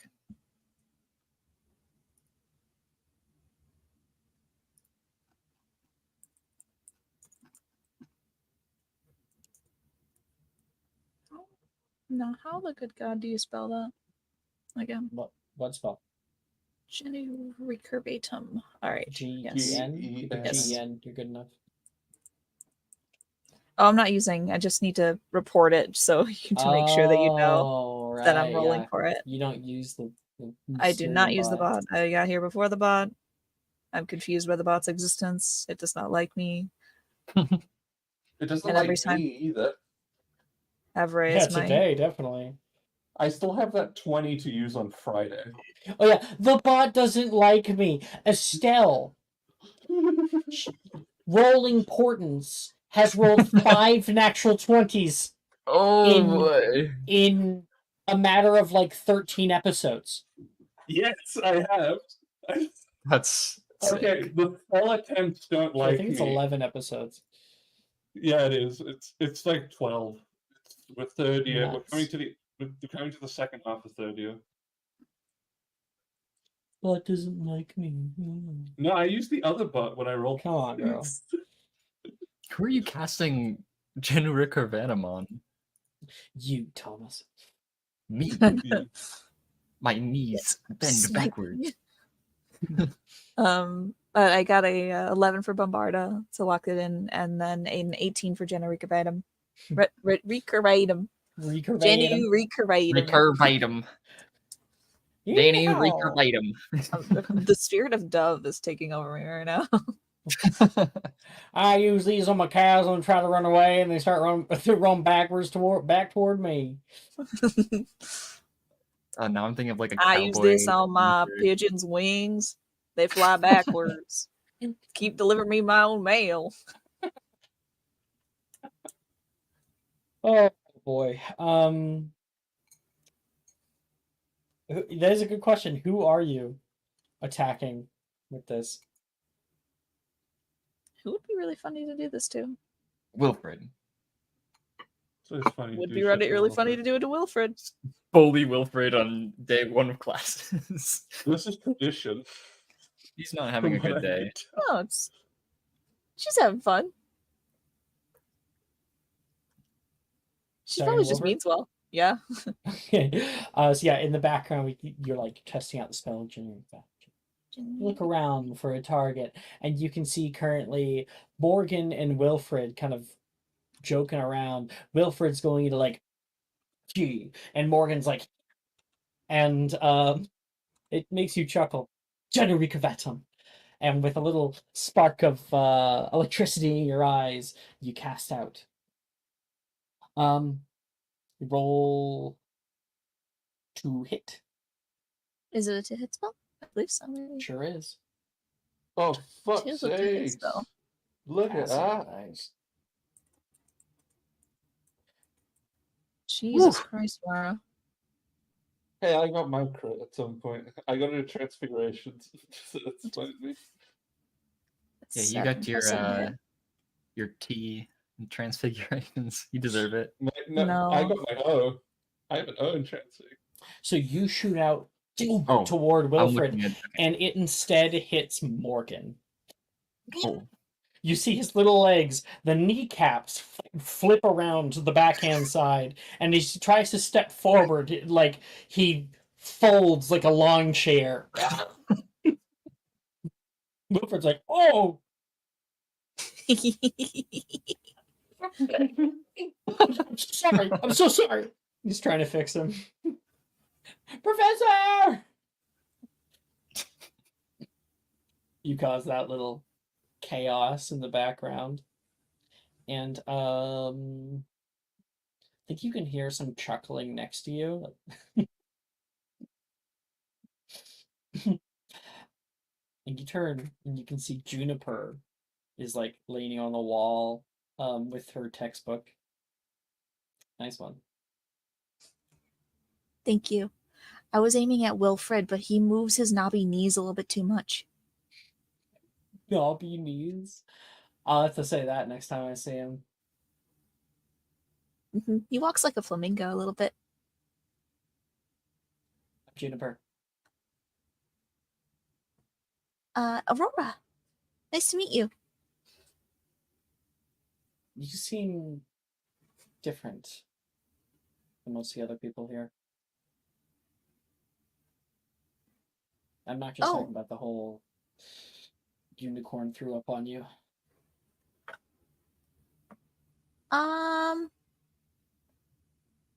Well, I don't really know much about it, but it could be because was raised by my mom, who's a muggle. Hey, same. Really? Yeah. We live out in London. Where do you live? We've lived around. We've traveled a lot. We had to stop traveling because I started getting my magic started manifesting, and then this, and she like gestures to herself, became a threat to the secrecy thingy. But we've lived at the castle for the last 3 years. I need to correct something she said. She says, she says, oh, I live out in Ireland. Drogheda, she says. Wow. Just a little city. And sorry, where did you say that you were from? All over.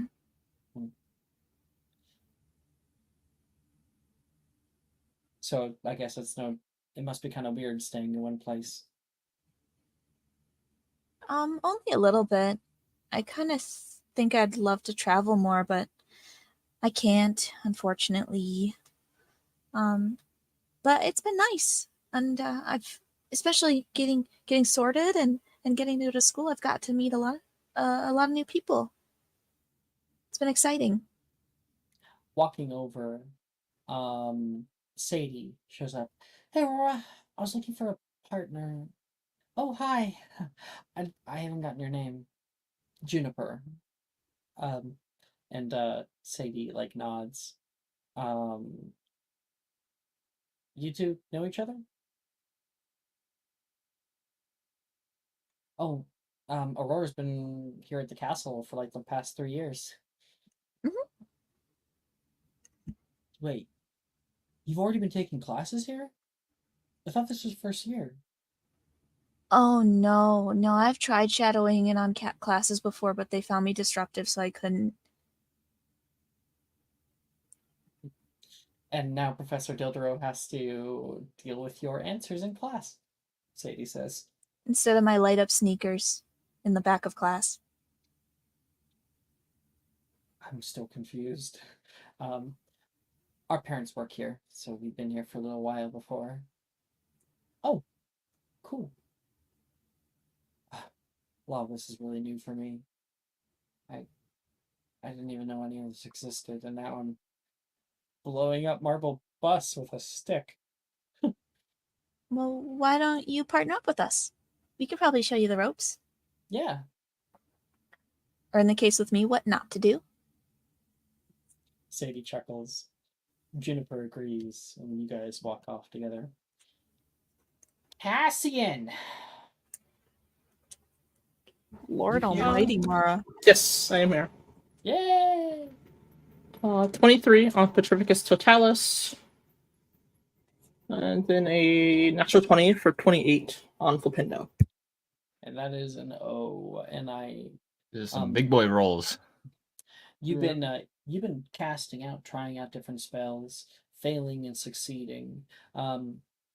Professor Rojas can see you trying out Flipendo on like a chair, and you see it like move a few inches. You're not gonna get anywhere with that kind of stance, Professor Rojas says from behind. You need something firm, something wide. Not that wide. He like immediately like puts his legs close together again. Rojas comes over behind you. These kinds of spells, jinxes, they're about controlled emotion. Now, that's not feeling nothing, that's feeling everything and channeling it down. You ever get frustrated? Anyone ever annoy you? Sometimes. How about someone you love? Someone you like? Parents, maybe? There's my mom. Okay. Look at that chair. She like turns you. And imagine that chair is somebody coming after your mom. Dark, I know. Imagine it though.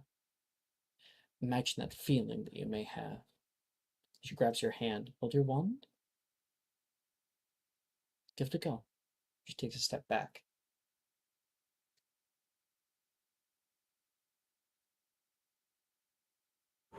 Yeah, he gets a bit of a dark expression across his face as he's almost remembering something before casting out Flipendo, a lot more firmer.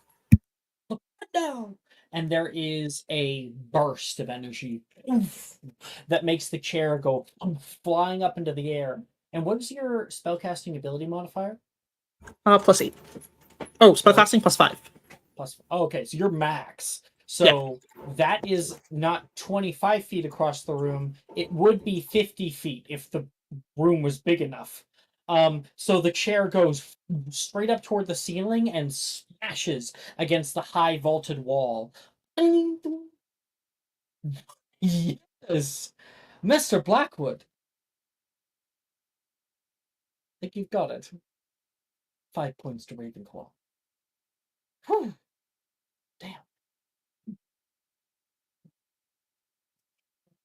Thank you, Professor.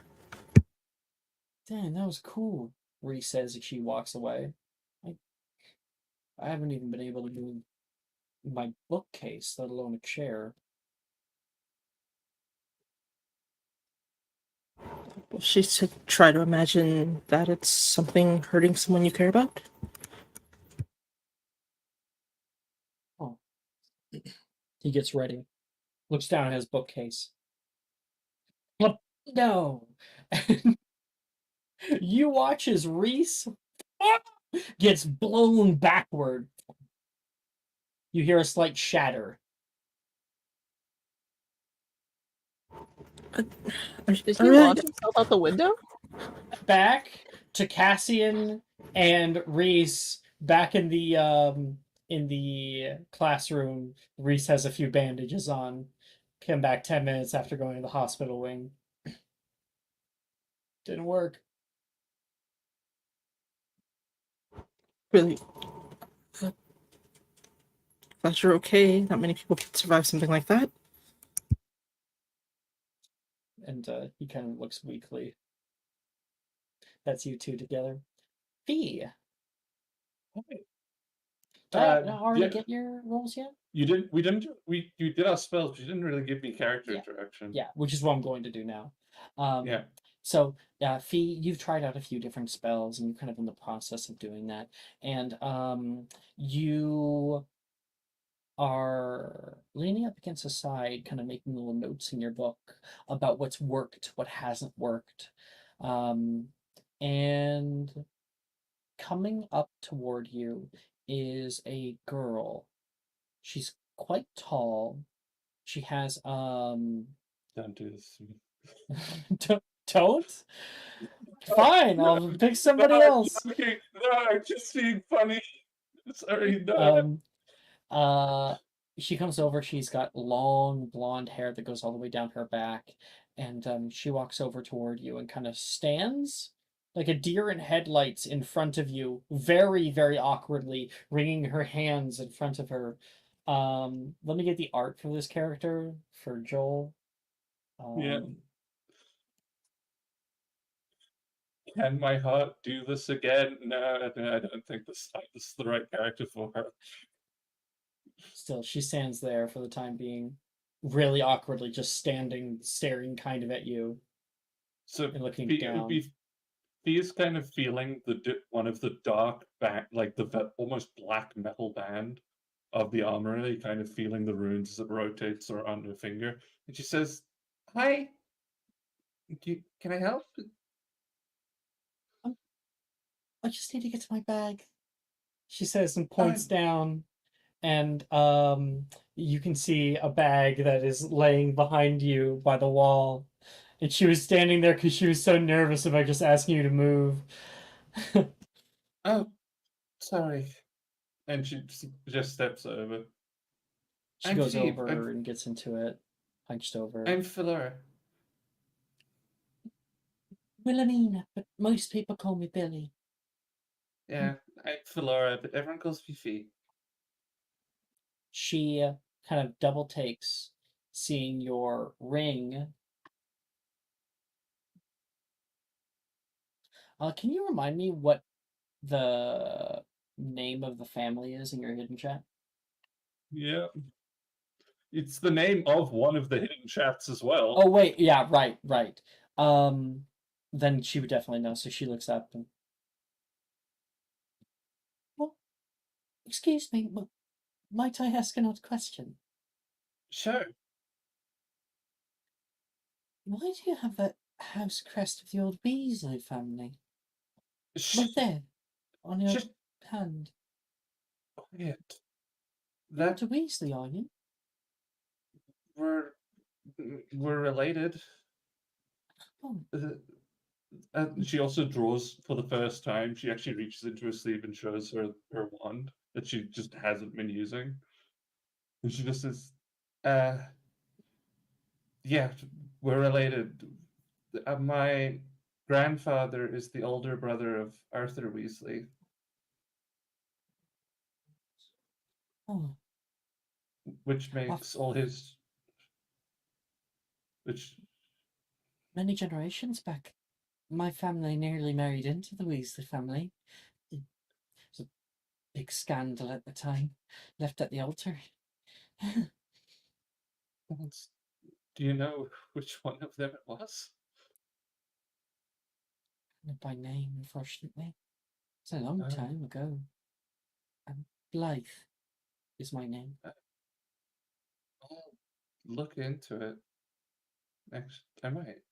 But our basic, uh, ba- basically, I got his wand and the ring because I'm technically the firstborn, but my sister and I are so close. Another person comes by. Bill, are you coming back or what? Oh, are you making friends? Drusilla is standing there. Oh, hello. I've seen you around. Laura. Yes, Fee. Cassian's talked about you. I'm Drusilla. Yeah, and she reaches out with the same hand. Still kind of learning But- everyone's names. Yeah. What about you?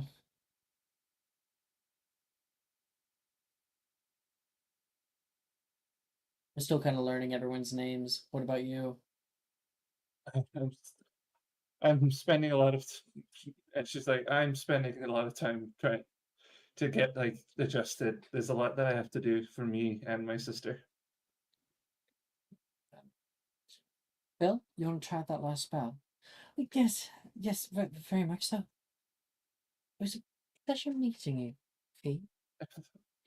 As You well. do prefer Fee, not Philora? Yes. No, Flora's. Oh, my parents named me. They like that name, but I've always liked Fee. It's shorter. It's easier to sign as well. And she just does FI. I know how you feel.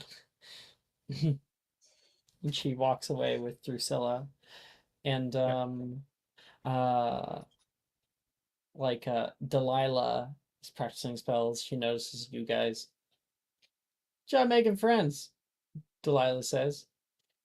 Hey, you wouldn't happen to be into Quidditch, would you? Me. Yeah. I'm gonna be a seeker.